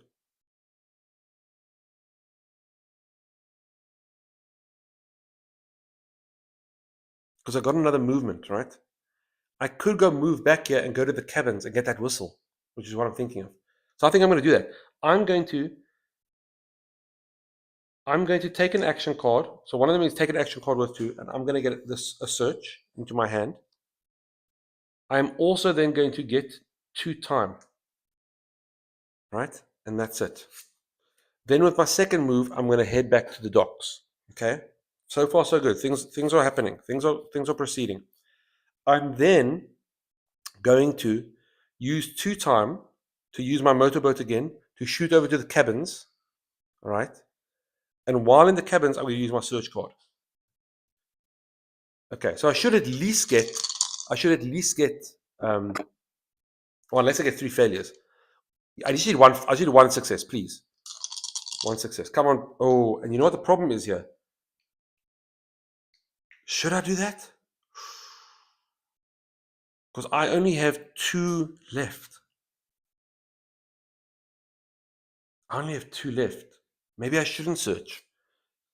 See, the problem is if I use that search in anything that happens, I'm going to lose at least 1 time. And then I only have 1 time to buy, and all I can afford is close call. So maybe I keep this for next round. Yeah, I'm not going to use it. I'm going to chill there. I'll just chill there for now. That's going to be me. And then how much do we have? We want 2, right? So 2, I will buy a sprint on my turn. And then we put all these cards back. That's a 0, that's a 0. That's a 3, that's a 0, that's a 2, that's a 1, that's a 0, that's a 0, that's a 0. Okay. Okay. Sheesh, today. Okay, let's go ahead and I'm done with the buying, right? Let's go ahead and see what Hans is doing. Hans is going to focus on the target, on the final goal or the victim, and stab. I think after this round, I'm going to change my mic. My mic surely is on its last legs. And then we've got to flip the terror card.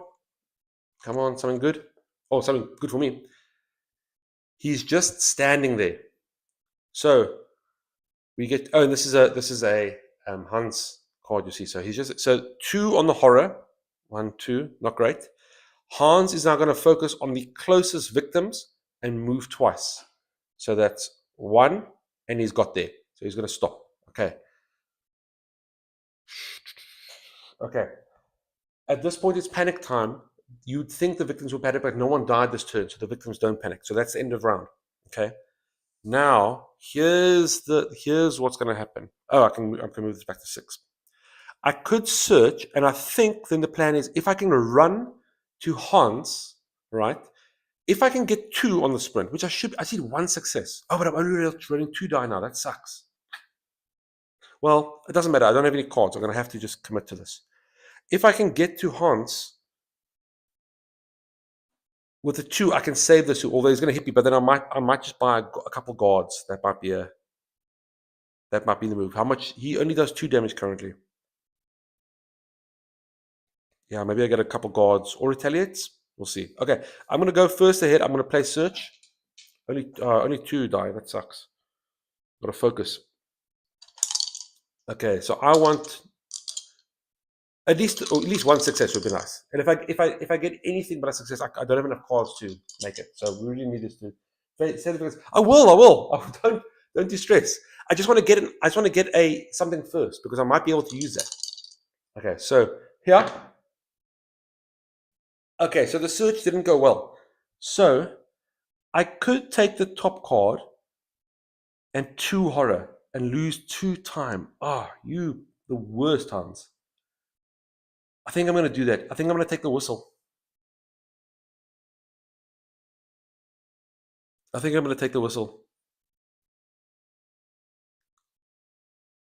to do it. Okay, so I'm going to take the no successes. I will take the whistle, right? That also doesn't go in my hand. So now I've got a whistle. Whistle's awesome. I can spend the time to whistle and call the victims towards me as well as hunt.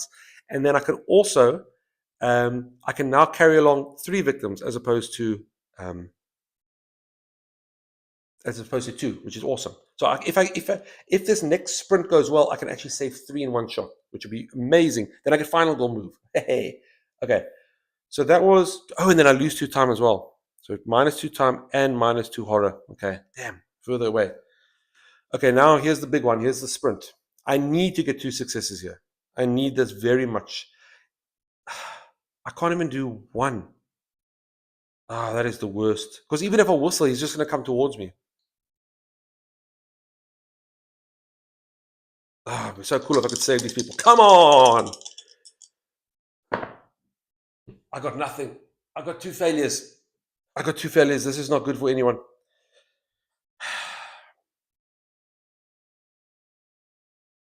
Okay. Let's think about this. Shall we? What's my plan? I can't do anything. So I can either move 1 space and lose a life and 2 time, and then I'll just be there, right?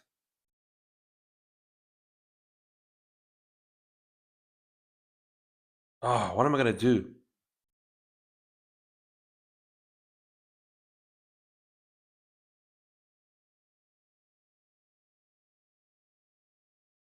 What am I going to do?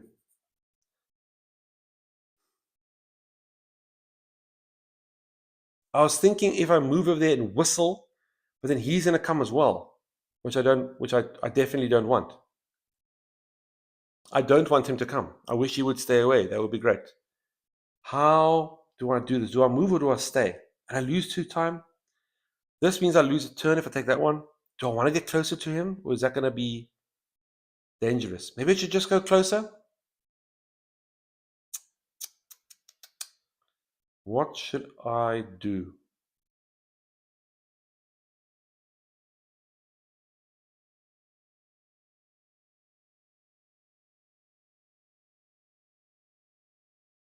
If I whistle, right? Okay, here's the plan. Here's the big plan, right? How about I won't move, right? I'll take the hit. There's a life gone, and I'll lose 2 time, right? And then, how much is it to whistle? I can spend 1 action to whistle, which I'll do. I'll spend 1 action to whistle. Whistling, then all victims adjacent to me will move into my space, right? So there we go. Then all enemies will come towards me. Hans is still moving one space at a time. Okay, so I think that's the best I could have done. And that's done. That was not the plan I planned for, by the way. Save the victim. I'm not trying, Dark Helping. I'm sorry, I just saw that message again. I am trying. I'm trying my best here. Don't put too much pressure on me. I need a little bit of support. Okay, and then I'm going to go ahead and end my turn. Okay, remember I do it, and I have to change my mic after this. I have to change my mic. Okay, but it's a planning phase. I'm going to. How much do I have? I have one.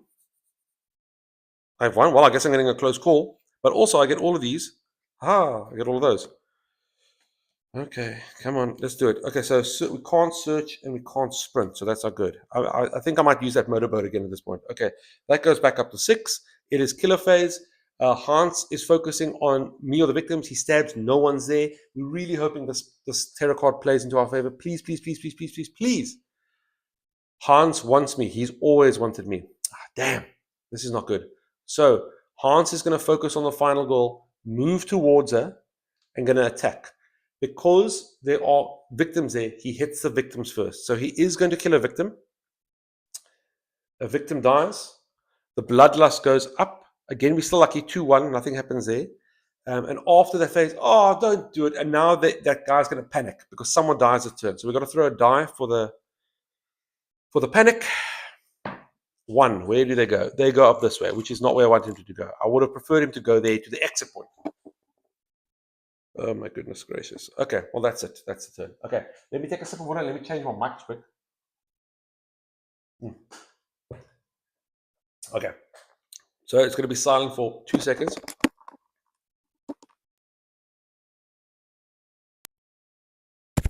There we go. It seems to have worked. Okay, let's finish this off. Okay, so now it is my turn again. Hans is right there with me. I could weak attack him, right? I could hit him, but I still only am on.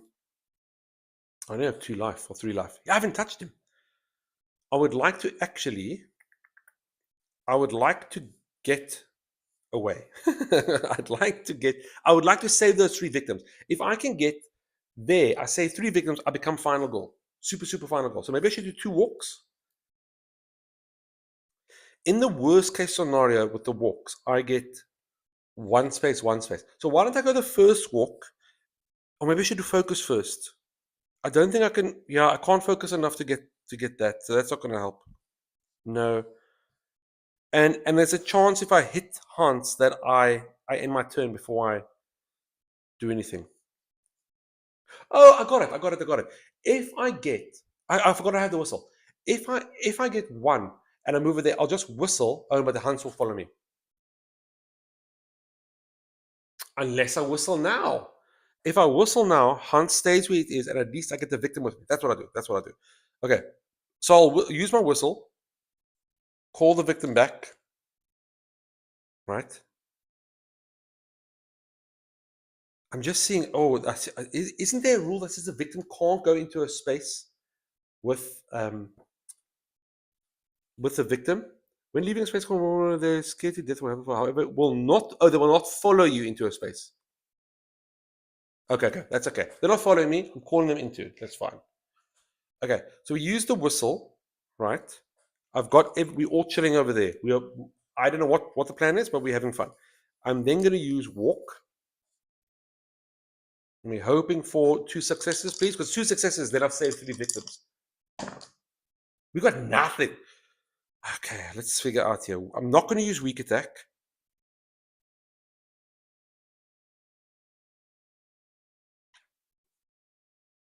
Should I do a close call? Maybe I should do a close call, but then I could get nothing again, eh?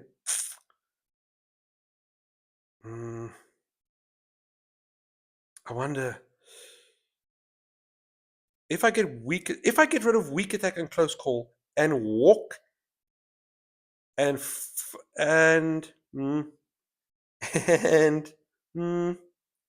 short rest, yeah. Then I actually have 2 walks, and I can walk along. Yeah, that's what I'm gonna do. Okay, so I'm gonna discard 4 cards to make that a double success, right? That's 2 spaces, and I lose a time. So I lose a time. I'll move 2 spaces. I'm going to take this victim with me. We're going to head out of the, where was this? The cabins, and we're going to head to the exit. I'm here with 3 people, saving them all. First person is going to get me the horror. Thank you. Next person is going to give me 2 time. Thank you. And the last victim is going to get me an extra life back. Oh, thank goodness. Okay, that's enough. We've saved enough folks now to become the final goal. Let's keep my victims over here with my health so they all know that these are the saved folks. You've been saved. Now watch this. Check this out. So there's Laurie. Watch her face. Oh, she's been beaten up.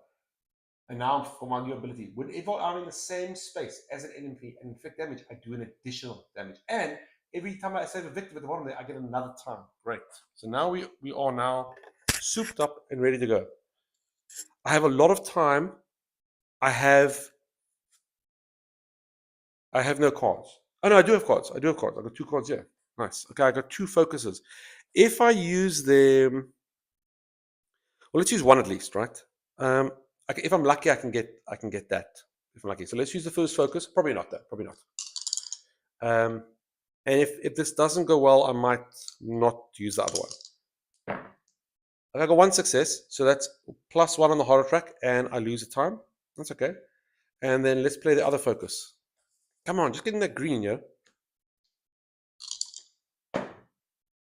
That's cocked dice, but I'll take it. That to me looks cocked, but I'm just going to take it as it's not a success. So I get another terror, and oh no, not terror. I move up the horror track, down the horror track, and I lose a time. Okay, nice. I think that was okay. Oh, now I'm up to 3 dice. Woo! Focus goes away. We now do our planning phase. I got 4. Hans is going to try and go for this guy. Now I wonder if I should make my way. I still have the boat. Right? So I wonder if I should maybe make my way to the utility shed and get the bow. Seeing as I don't have a weapon, that's two weapons. How much do I have? 4. I'm not picking. I need to get a sprint and at least to move, right? And then, should I get a guard? I think I'm going to get a guard, just in case Hans, does reach me. So that's my 4. Guard and a sprint. I'll tell you what. I'll show you what guard does. Well, let's just read guard. If I use it, you understand.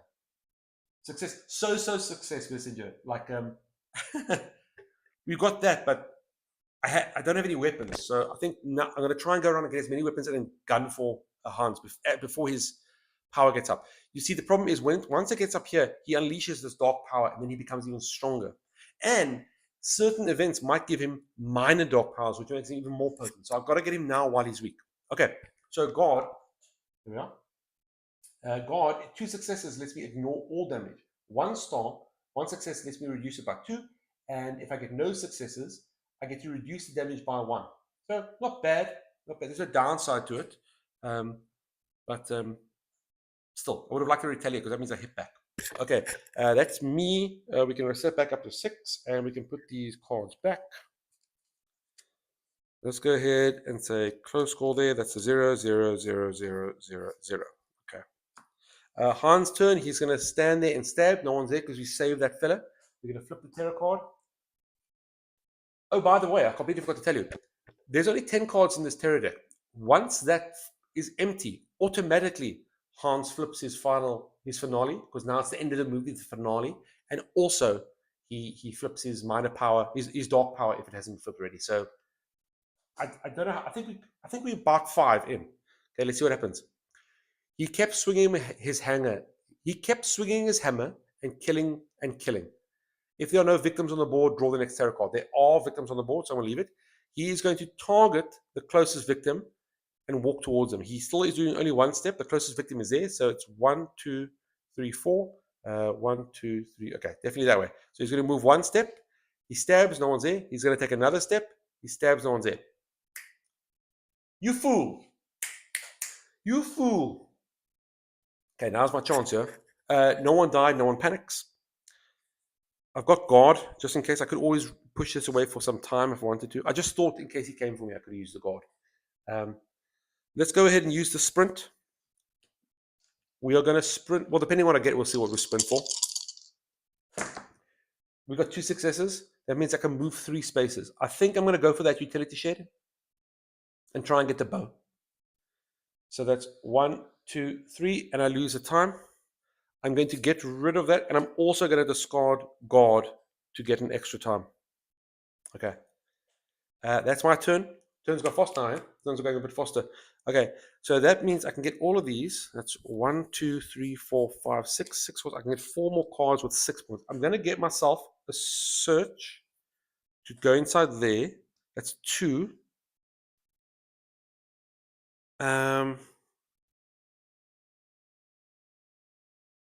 Should I get another search?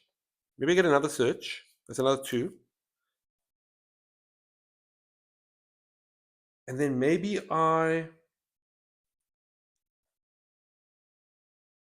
so I only have 2 more left. I wonder if, I don't know if I should get 2 close calls or if I should get a sprint. 2 close calls or a sprint. 1, 2, 3. Oh, if I sprint there, I could actually use the whistle to get them close. And then I'm by the dock as well to get that knife. Okay, I'll take a sprint. Okay, is that enough? Do I have how many cards? 1, 2, 3, 4, 5, 6, 7, 8, 9. I could take another one. Do I need to put anything away? Maybe. I'm just worried now next turn something happens. No, it's fine. We got it. We got it. That's my turn. Back up to 6. Sprint is there. Guard is there. Okay. Hans's turn. Is it Hans's turn?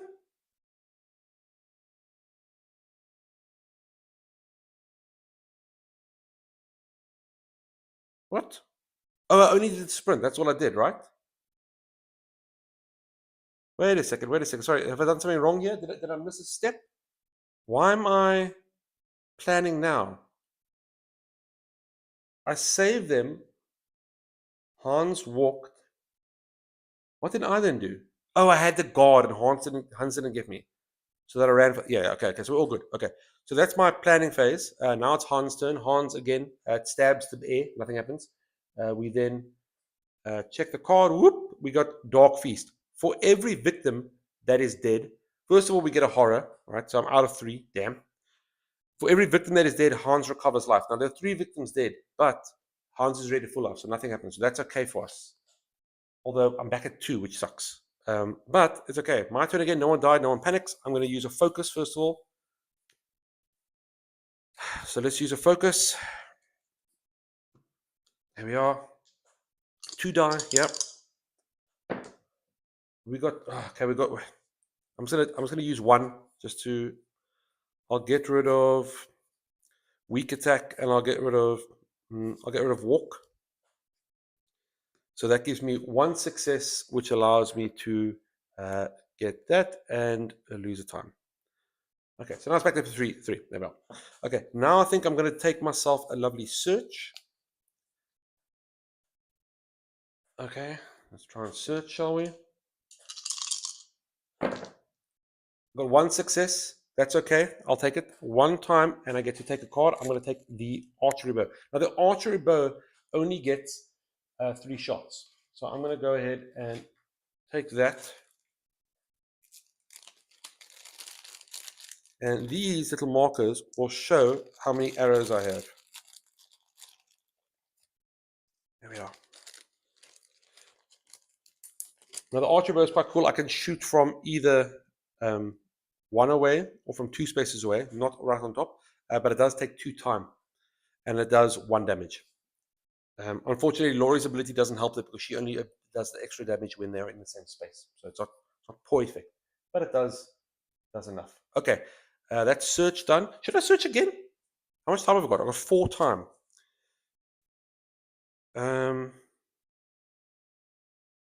I've got 4 time. If I do, I can maybe do a focus first. Maybe do a focus first because then I can get more time. Or maybe do a search first. Yeah, let's do a search first. Let's do a search. So I'll do a search. again. 2 successes. Bam! So that loses 1 time. I get to look at the top 2 cards and decide which one will help me. Wait a minute, utility shed. 1, 2. Oh, awesome. Let's look at the first one together. The first one is I get a lucky rabbit's foot. It says, I'm not the superstitious sort, but I'll take any help I can get. I'll take all the help I can get. Okay. And it says I can discard this during the action phase to make a horror roll. For each success, I can choose one of the following. I can get 2 time, gain a life, drop the horror, or move 1 space. Okay, that's cool. So that's something I can use when in danger, or I can get a map. If I'm going to survive the night, I need to know the lay of the land. Discard this during the action phase, and then for each of the item cards, for each deck of the item cards, if the top card is face down, reveal it. If the top card is face up, you remove it from the game and reveal the next one. Okay, I'm not going to take the map. I'm okay with the item, so I'm going to take the little rabbit's foot. This item card is then, I can choose. I think I can choose. Place the other card on the top face up or underneath face down. So I'm going to put it underneath face down. There is only one other card here, but we don't know what it is. So there's a map on the bottom and one other card on top of it. There we go. That was a good search. That's actually quite nice. I've got 3. Okay, let's think about this now. Let's think about this. Is it maybe worth, can I make it with a walk? No. I'm going to maybe should I do a focus? Or should I do a sprint?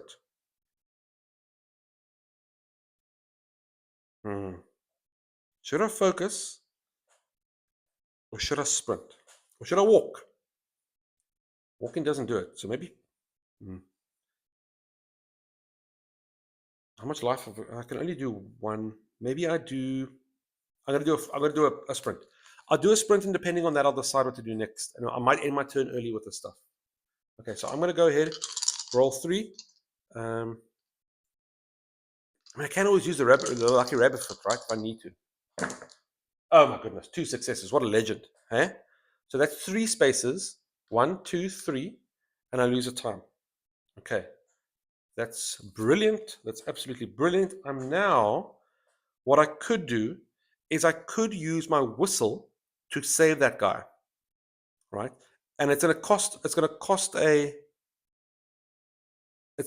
myself a time, but I'm going to get a time back because I'm going to save him. So should I do that? I might as well, hey? Is there anything else? Let's maybe do a focus first.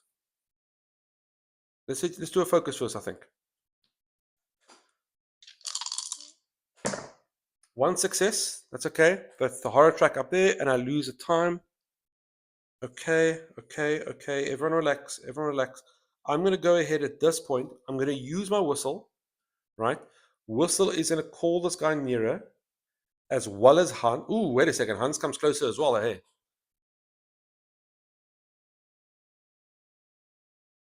How much can I get a guard at the end of the turn? Oh, heavens.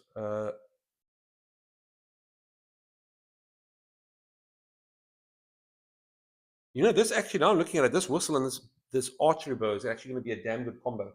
I think I'm going to be able to call him closer, shoot him out. Okay. I think at this point, did I use a focus?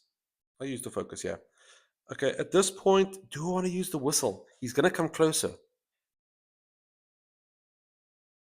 He's not moving yet, right? That's the good thing. He's only moving 1 step at a time, but he could move 2 steps. I really wish but maybe I just should do it anyway. Yeah, I'm going to do it. Okay, I'm going to use the whistle. I'm going to bring the whistle removes a time, but I save the victim. So that goes up there. Another victim saved. Bam. Okay, all victims saved, right? So that means that he was going to start coming for me, right? And there's also a chance that this terror grip deck goes a bit quicker because a lot of cards will say if there's no more people no more victims, flip it over. Oh, my boat's all the way there. That's sad. Okay, I think at this point, should I short rest? No. I think what I'm going to do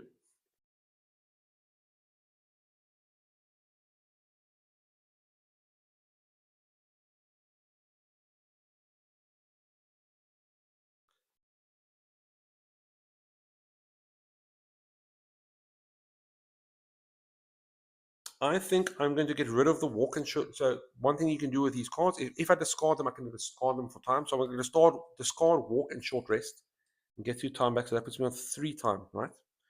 Now 3 times doesn't get me anything I really want because I do need to do something now, right? So I'm thinking if I should use the lucky rabbit's foot now to get more time. I mean, I might get. I would have actually liked to use planning first, but I don't have enough. I don't have enough time for planning, and I got him in search, so I can get a sprint, and that's it. Nothing. I can get a guard, I guess. I can get a guard and a close call. But what I actually want. What do I actually want? What do I? Oh yeah, sorry. And Hans comes closer as well. That was close. He also comes a bit closer. What do I actually want? What would be a good? I can shoot him. I can get him from there. 1, 2. Yeah. I could get him, but that's 2 time gone. So let's try that. I'm going to use my lucky rabbit's foot, right? So I roll, and for each success, I can choose one of those things. Let's see what happens. Let's see what happens. I got 2 successes. Okay. So what I could do is I could get 4 time. Oh, it's difficult now, eh? I could get a life as well. What should I do? He's not smacking me enough. He's only doing 2 damage. I can't search yet, right?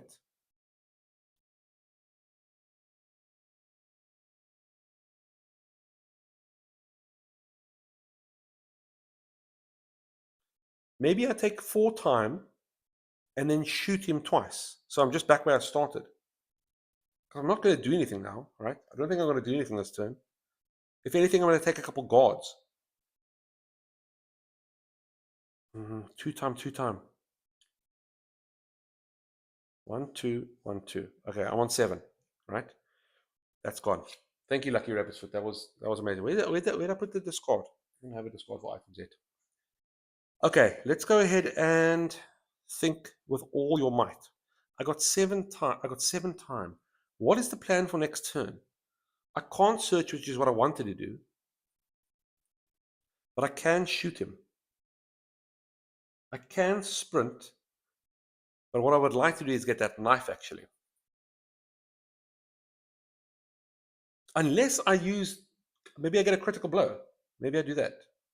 That's 6, which means I can't bow and arrow right now, right? I can't bow and arrow right now.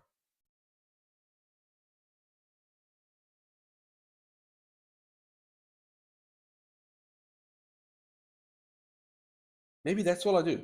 Maybe I use the 7 to get a critical blow in case Hans comes closer, or maybe I should get a retaliate rather. If I get a retaliate and a sprint, maybe that's what I do rather,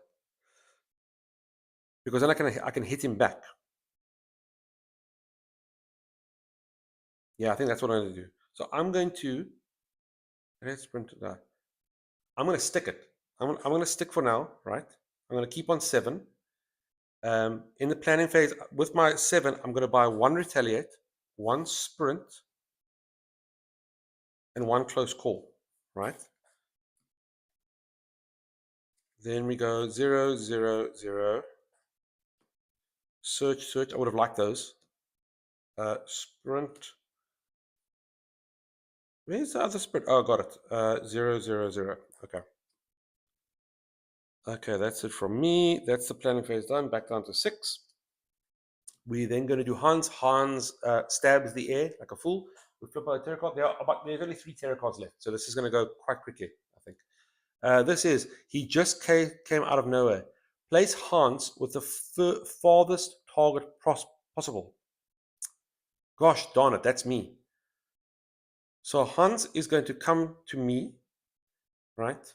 He's then going to take a horror, and then I draw the next terror card. Oh, that's not great. Oh, that's not great. Okay, the next tarot card. Damn. Okay, Hans got a new unholy power. Sorry, he's got a new minor dark power. So with that, it says whenever Hans does damage, he now does. Oh, no, I can't reach it. There, read it, folks. Whenever Hans does damage, he does an additional damage, and he gets 2 extra life. So there we go. And then there we go. So the way to get that dark power away is to actually give him at least 2 damage. So he takes it. There's 1.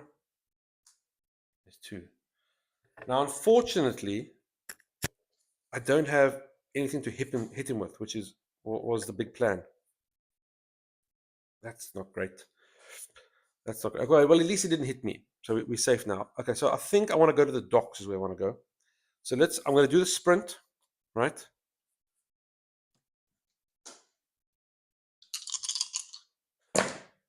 I got 1 success.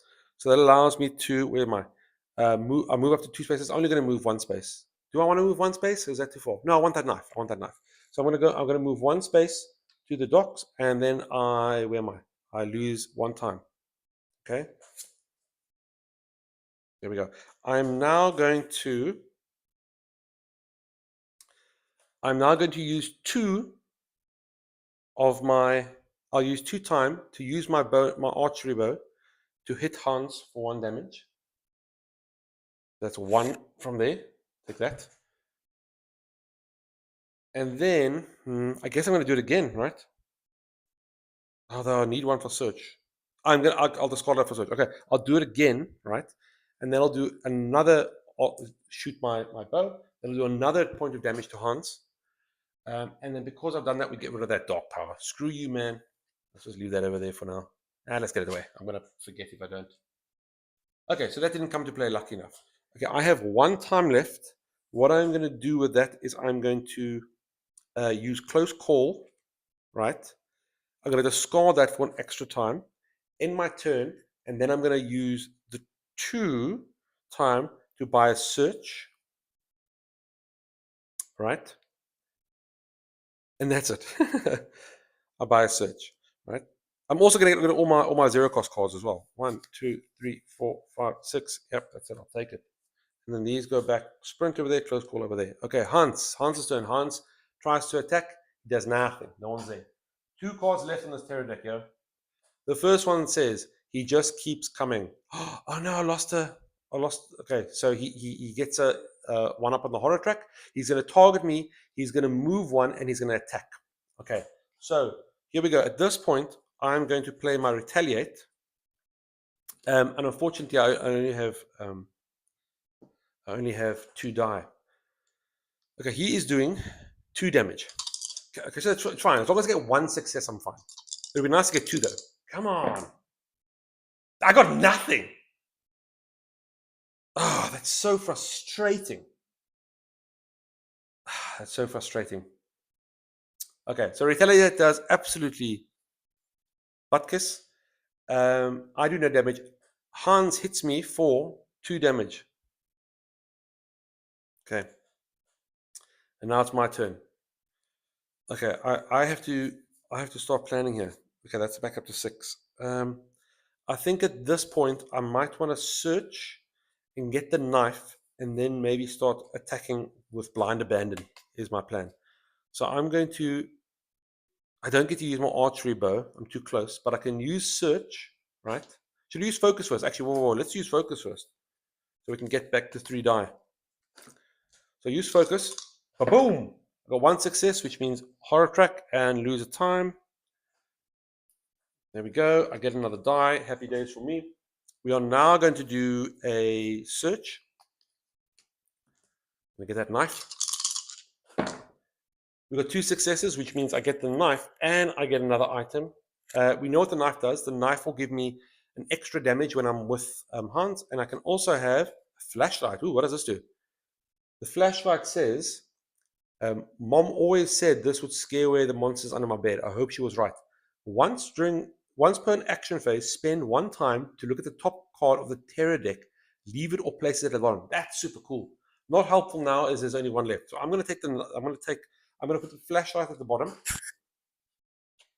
of the dock, as I don't want that. You can only change your backpack and your items around once you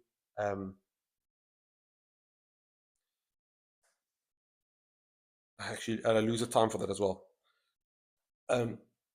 whenever you gain an item or during your upkeep phase. So I will change it now. So the archery bow is now going back in my backpack. I'm getting the knife in hand. It's only a one-handed item. That's good. Okay, and now, what's the plan? What's the plan? I guess we can do a weak attack. The only thing is, if I do the weak attack and I get no successes, I end my turn. So I'm trying to think, should I maybe... it's a tricky wicket. I can do weak attack, and then I don't need to do short rest yet. I can keep that for the end. How much have I got? 4. It would be nice to get a guard or a retaliate. So I need at least 4. But I have a focus. I'm not going to walk anywhere, right? I'm not going to walk anywhere. So if I get all 3 of those failures, this is a bad turn. This is a bad turn, but we're going to try it anyway. Okay, so I'm going to try a weak attack on Hans.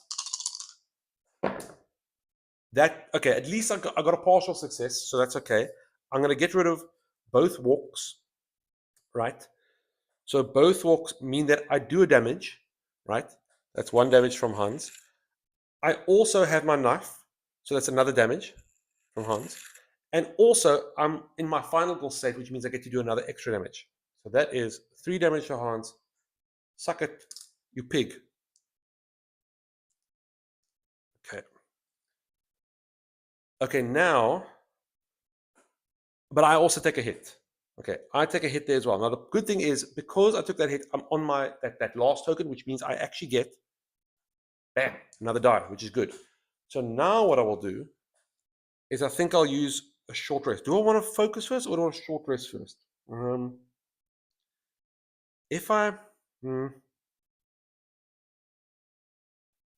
So I'm going to get 2 time, right? I'm going to get 2 time. I need to get 2 successes here.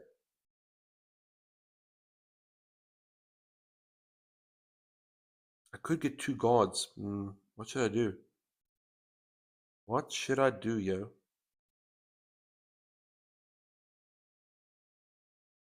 He only does 2 damage. So, oh well, actually, he's gonna flip the terror card, isn't he? Okay, so I'll use short rest. I'll use short rest.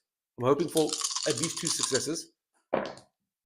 We got 1 success. Okay, so that's 1 life back, right? Which means we lose that 1 die, which isn't great. And I lose a time, which isn't great. Okay, so now my options are: do I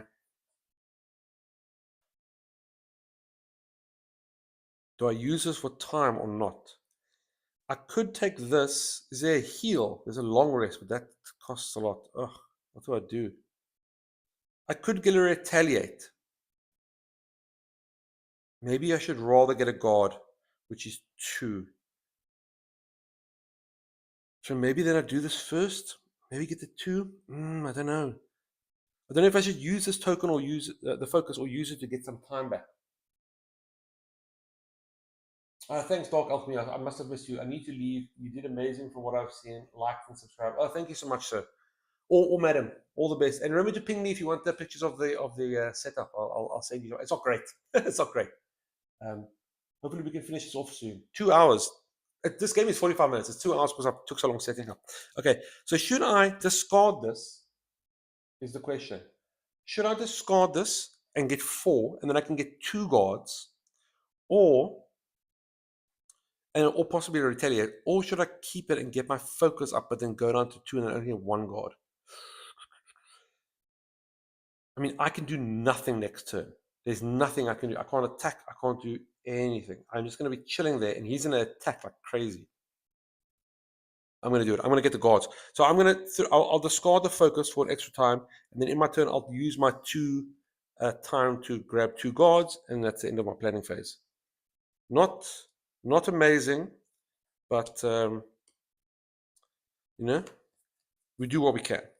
I would like some life, actually, because I'm nervous about that right now. But I'm really, really hoping that the guards come in handy. So Hans's turn. Hans is going to stop and attack, right? I will use, he's doing 2 damage. I'm going to use a guard, which is a blue card says reaction. I got 1 success, which means I reduce it by 2, so he does no damage. Happy days. That's how it is. Next, we draw a terror card. The terror card says, oh, that sucks. 2 horrors, 1, 2, so I lose a die. And move 2 towards me. He's already on me. Okay, so that's okay. Now something has happened. At this point, we go to the panic phase, nothing happens. There's an upkeep phase now. In this upkeep phase, we see that the terror deck is empty. So we flip the finale card. So remember Hans's little fun thing over there where he moved an attack? Going forward, he gets Butcher Bloodlust. Damn, he gets Butcher Bloodlust, which means every turn he ups his Bloodlust, focuses on me, moves towards me and attacks. So that's not great. So he will be, and the Bloodlust going up is a bad thing. But he also gets his Dark Power. His Dark Power is Sledgehammer Massacre. For every attack, Hans attacks you and each victim in his space once. Like I said, luckily, there is no one else. It is only me. So don't think that really matters right now. I think we're okay. That would be in a case where I was in a group with victims and we just smash them all. So we're safe for now. I say safe for now. That's okay. I've saved all the victims. Okay, this is the final stretch now. It is my turn. Oh, I forgot to put this back. Oh no, that was the guard I put back. Okay, it is my turn. I can do absolutely nothing. Right? I can do absolutely nothing. So I will end my turn with 6. I will purchase the Retaliate for 4. 1, 2, 3, 4. I will also purchase, I got 2, right? I think I'm going to take all these. 1, 2, 3, 4, 5, 6. That's 8. And I'm also going to, I got 2 more. I mean, what's the point of searching, right? Sprinting's not going to help me either. Although I can sprint away and give him an arrow shot. I've got to walk for that. So I guess let's take 2 close calls. Right? There we go. 1, 2, 3, 4, 5, 6, 7, 8, 9, 10. Okay. That's the end of that. Guard goes back there. It's Hans's turn. Hans is now going to, back to 6. Hans is now going to do his new action. So he gets Bloodlust. And look at this. Bloodlust actually does quite a bit now. He now does 3 damage and the horror track goes up. Right? He's now going to focus on me, move towards me, he's on me, and attack. So now we are going to try our very, very best. Okay, I can retaliate, which I'm going to do. Yeah, let's retaliate. So here, let me show you retaliate quickly. Retaliate again, a big blue one. Retaliate. If I get 2 successes, I ignore all damage and do 2 damage back to him. 1 star as I reduce the damage by 2 and do 1 damage. And the little thing at the bottom, the little theme says, I'm not scared anymore. The next time it attacks, I'll be ready. I'm going to kill that godforsaken thing. Good attitude, final ball. Good attitude, Laurie. Okay, so we're going for 2. A Duken. I got 1. So 1 will allow me to reduce it by 2. He still does 1 damage. I think I will. What does heal do? I've got heal, right? I've got a short rest. I can't lose with a short rest. Yeah, I think I'll actually get to take it. I'll take the 1 hit. So I reduced the damage by 2. So he does 1 damage, right? But now my desperation. I've got an extra die. I'll take that. Thank you very much. Also, I do 2 damage to Hans. So that's 1, 2, plus my knife, 3, plus my final ability, 4. We're getting him. We got him. See ya. You fool. That was actually a damn good card. Thank you. Okay. Now the turn. What do we do? We could maybe do a short. Maybe I should. See, the problem is if I do a weak attack, I could do 3 damage to him.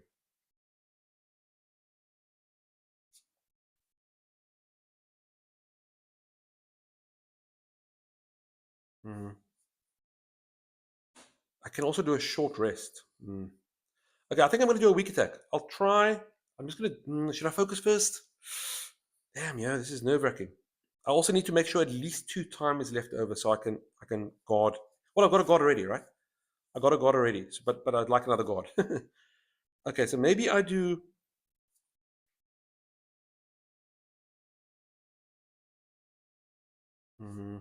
That could end my turn. Heal. Does heal do anything more? Okay, let's do weak attack. I think that's fine. I got 2 close calls, so I can re-roll if need be. Okay, so weak attack. You guys haven't seen this yet, have you? Or have I? There we go. Okay, so weak attack says if I get a single success, I do 1 damage. Sorry, 2 successes is a single damage. 1 success is a damage, but I lose a life, and no successes means I lose a life and I end my whole turn. And the little quote at the bottom says, "This is never going to work. This is never going to work." It will work. It will work, yo. So I've got 2 dice from there and 1 dice from my desperation. Weak attack. Here we go. Wowzers. I think at this point,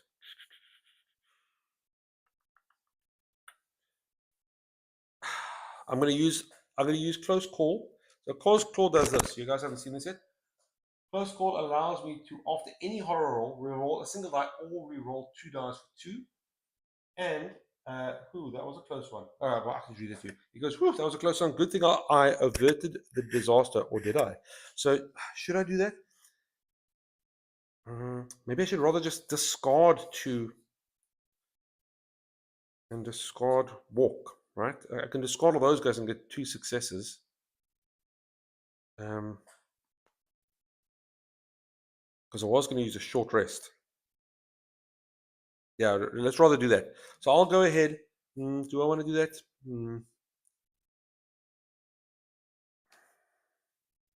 Yeah, okay. So I'm going to discard 4 cards, right? To get 2 successes. That is 1 damage for me, 1 damage for my knife, and 1 damage for my final goal ultimate ability. He's on 2 life. Okay. Okay, now we got to decide here. He's going to go up Bloodlust, right? And go up to 3. That's fine. So maybe just short rest for now. Should I focus first? Focus doesn't really help me.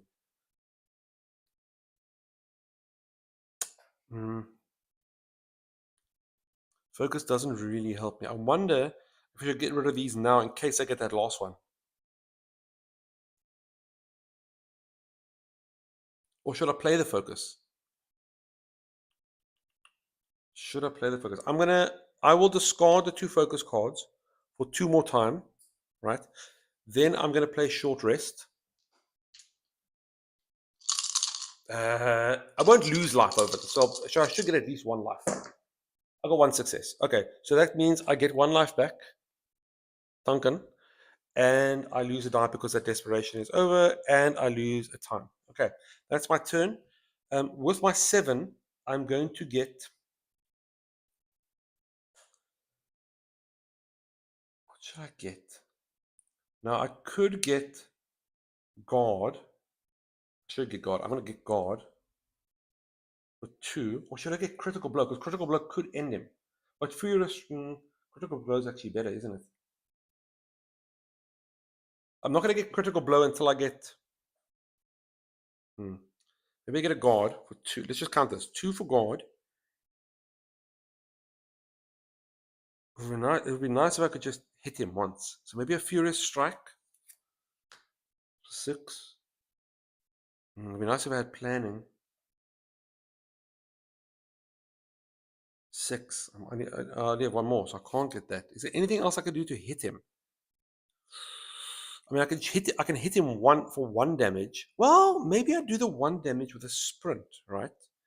Because then I can sprint, shoot him for 1 damage, and that'll give me another die. So let's do that, right? So I can do 1 more hit. I just got to remember then. Yeah, that'll be fine. I don't need the extra damage. Yeah, that's fine. So I'll do that to get away from him. And then I still have 4. I still have 3 more. Maybe I should take a distraction. I'll take a distraction. There we go. Okay, that's back to 6. We can put these back. The game's ending now in the next couple of minutes. So we'll see how it goes. That's 0, that's 0, that's 1, that's 0, that's 0, that's 0. Okay. What's the time? This game is supposed to be short. I've really just been suffering along. I do apologize, folks. Okay, let's finish this off like pros. Okay, so our friendly friend Hans is going to do his action. His bloodlust is going to go up. He's going to be now doing 3 damage and moving 2. Doesn't matter. I'll be in the same space. He is now going to try and attack me. I'm going to play. Oh, this isn't supposed to be here. This was back here. Yes. He's going to try and attack me. So I will play a guard with 2 dice, right? Yeah, only 2. 2, yeah. And I think that's fine, whatever I get, right? Actually, no, it's not. I would have liked. Now, do I get rid of cards?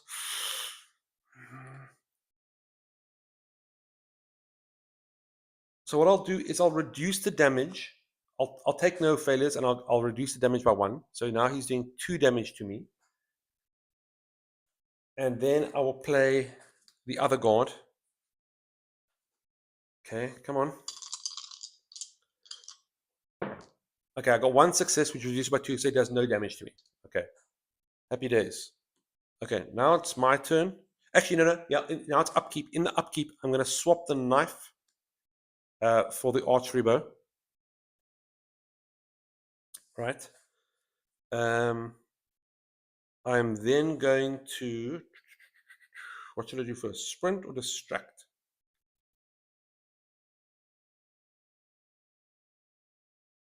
I need 4. I need 4 time at least.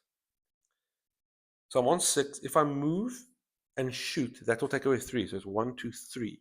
So then I'd need to get 3 over here, but I'll have an extra die over there.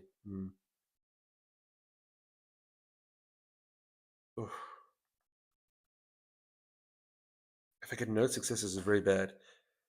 Okay, let's move. So I'm going to use sprint, right? Still using 2 die. That's the worst. Okay, so I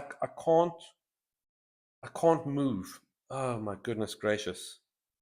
So I could take a hit, right? Lose 2 time, and my turn ends. So what's the point of the move then? Because the only reason I wanted to move was so I could shoot him. That's frustrating. Or I can take a hit of life and lose 2 time. If I lose 2 time, I go to 4, and that's I need that for retaliate. That's very frustrating.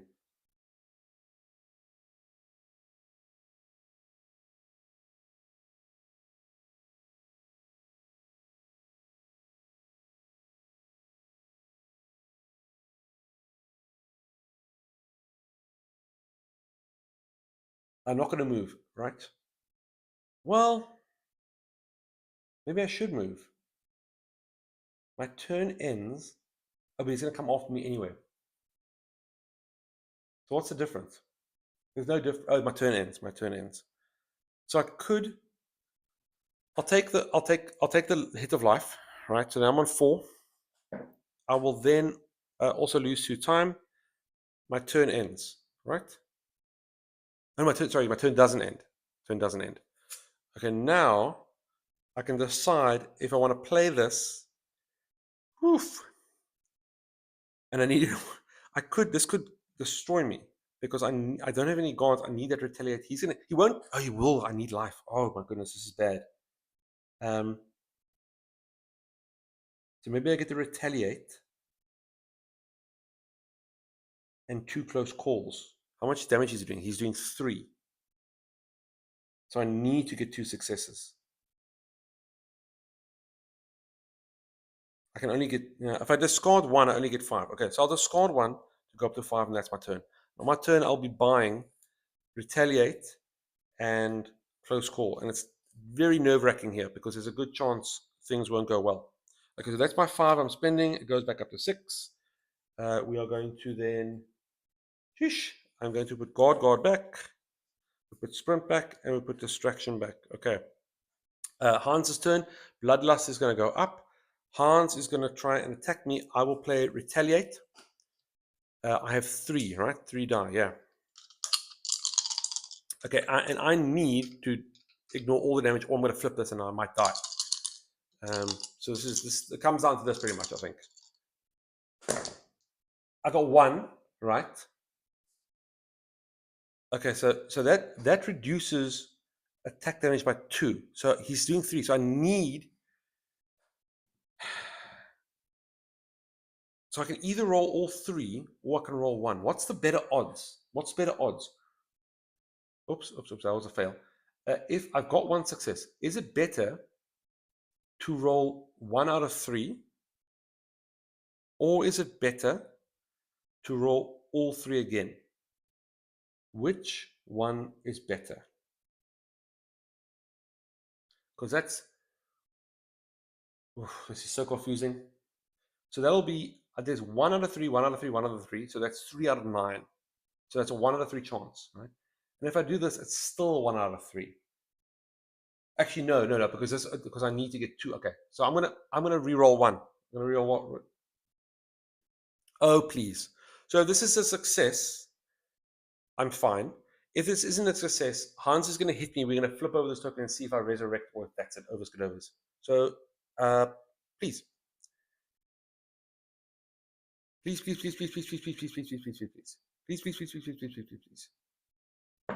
Oh, thank goodness.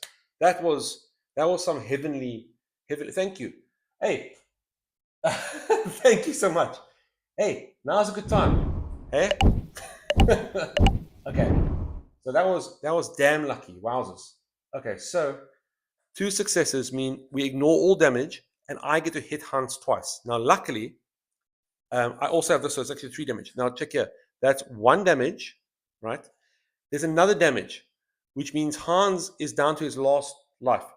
Here's where the big twist comes in. We flip this, and depending on what happens, he might spring back to life. And the rest of the damage doesn't carry over. The damage is over now. The phase is ended. So we're hoping here that this isn't more life. It's no life. Whoop, whoop, whoop, whoop, whoop, whoop, whoop. Where's that button? We won. Now let's check out what would have happened if he hit me. If he hit me, would it have died? I would have also died. Wowzers. Let me show you guys what would have happened if I didn't. Right? So there's one. No, nothing. There's one. Oh, there we go. So this one, if you flipped it, you would have got 2 life and come back to life for a second one. Oh, I'm so glad I won that. That's awesome. That was honestly down to that last dice roll. Hopefully I played the game correctly. I wonder what other items we had in our let's check the few other items. So we had the map. Oh, fireworks is awesome. Check this one out. So fireworks, right? We can put fireworks in a spot, and then every turn, whoever Hans is targeting, doesn't matter. He's going to move towards the fireworks because he hears this noise. So he moves towards the fireworks, and the awesome thing is, once he gets there, it explodes and damages him. So I hopefully will put that in the corner and pull all the victims somewhere else. That's very cool. We have the flashlight. Oh, a gun. Yes, I would have liked that. I wonder what the difference is between the gun and the arrow. Oh, the gun, I see I need to use a weak attack to use it.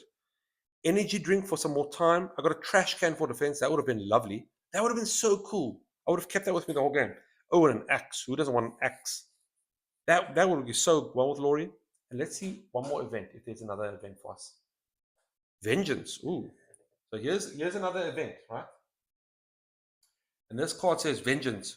I don't know why I pissed it off, and I don't care. Just save me.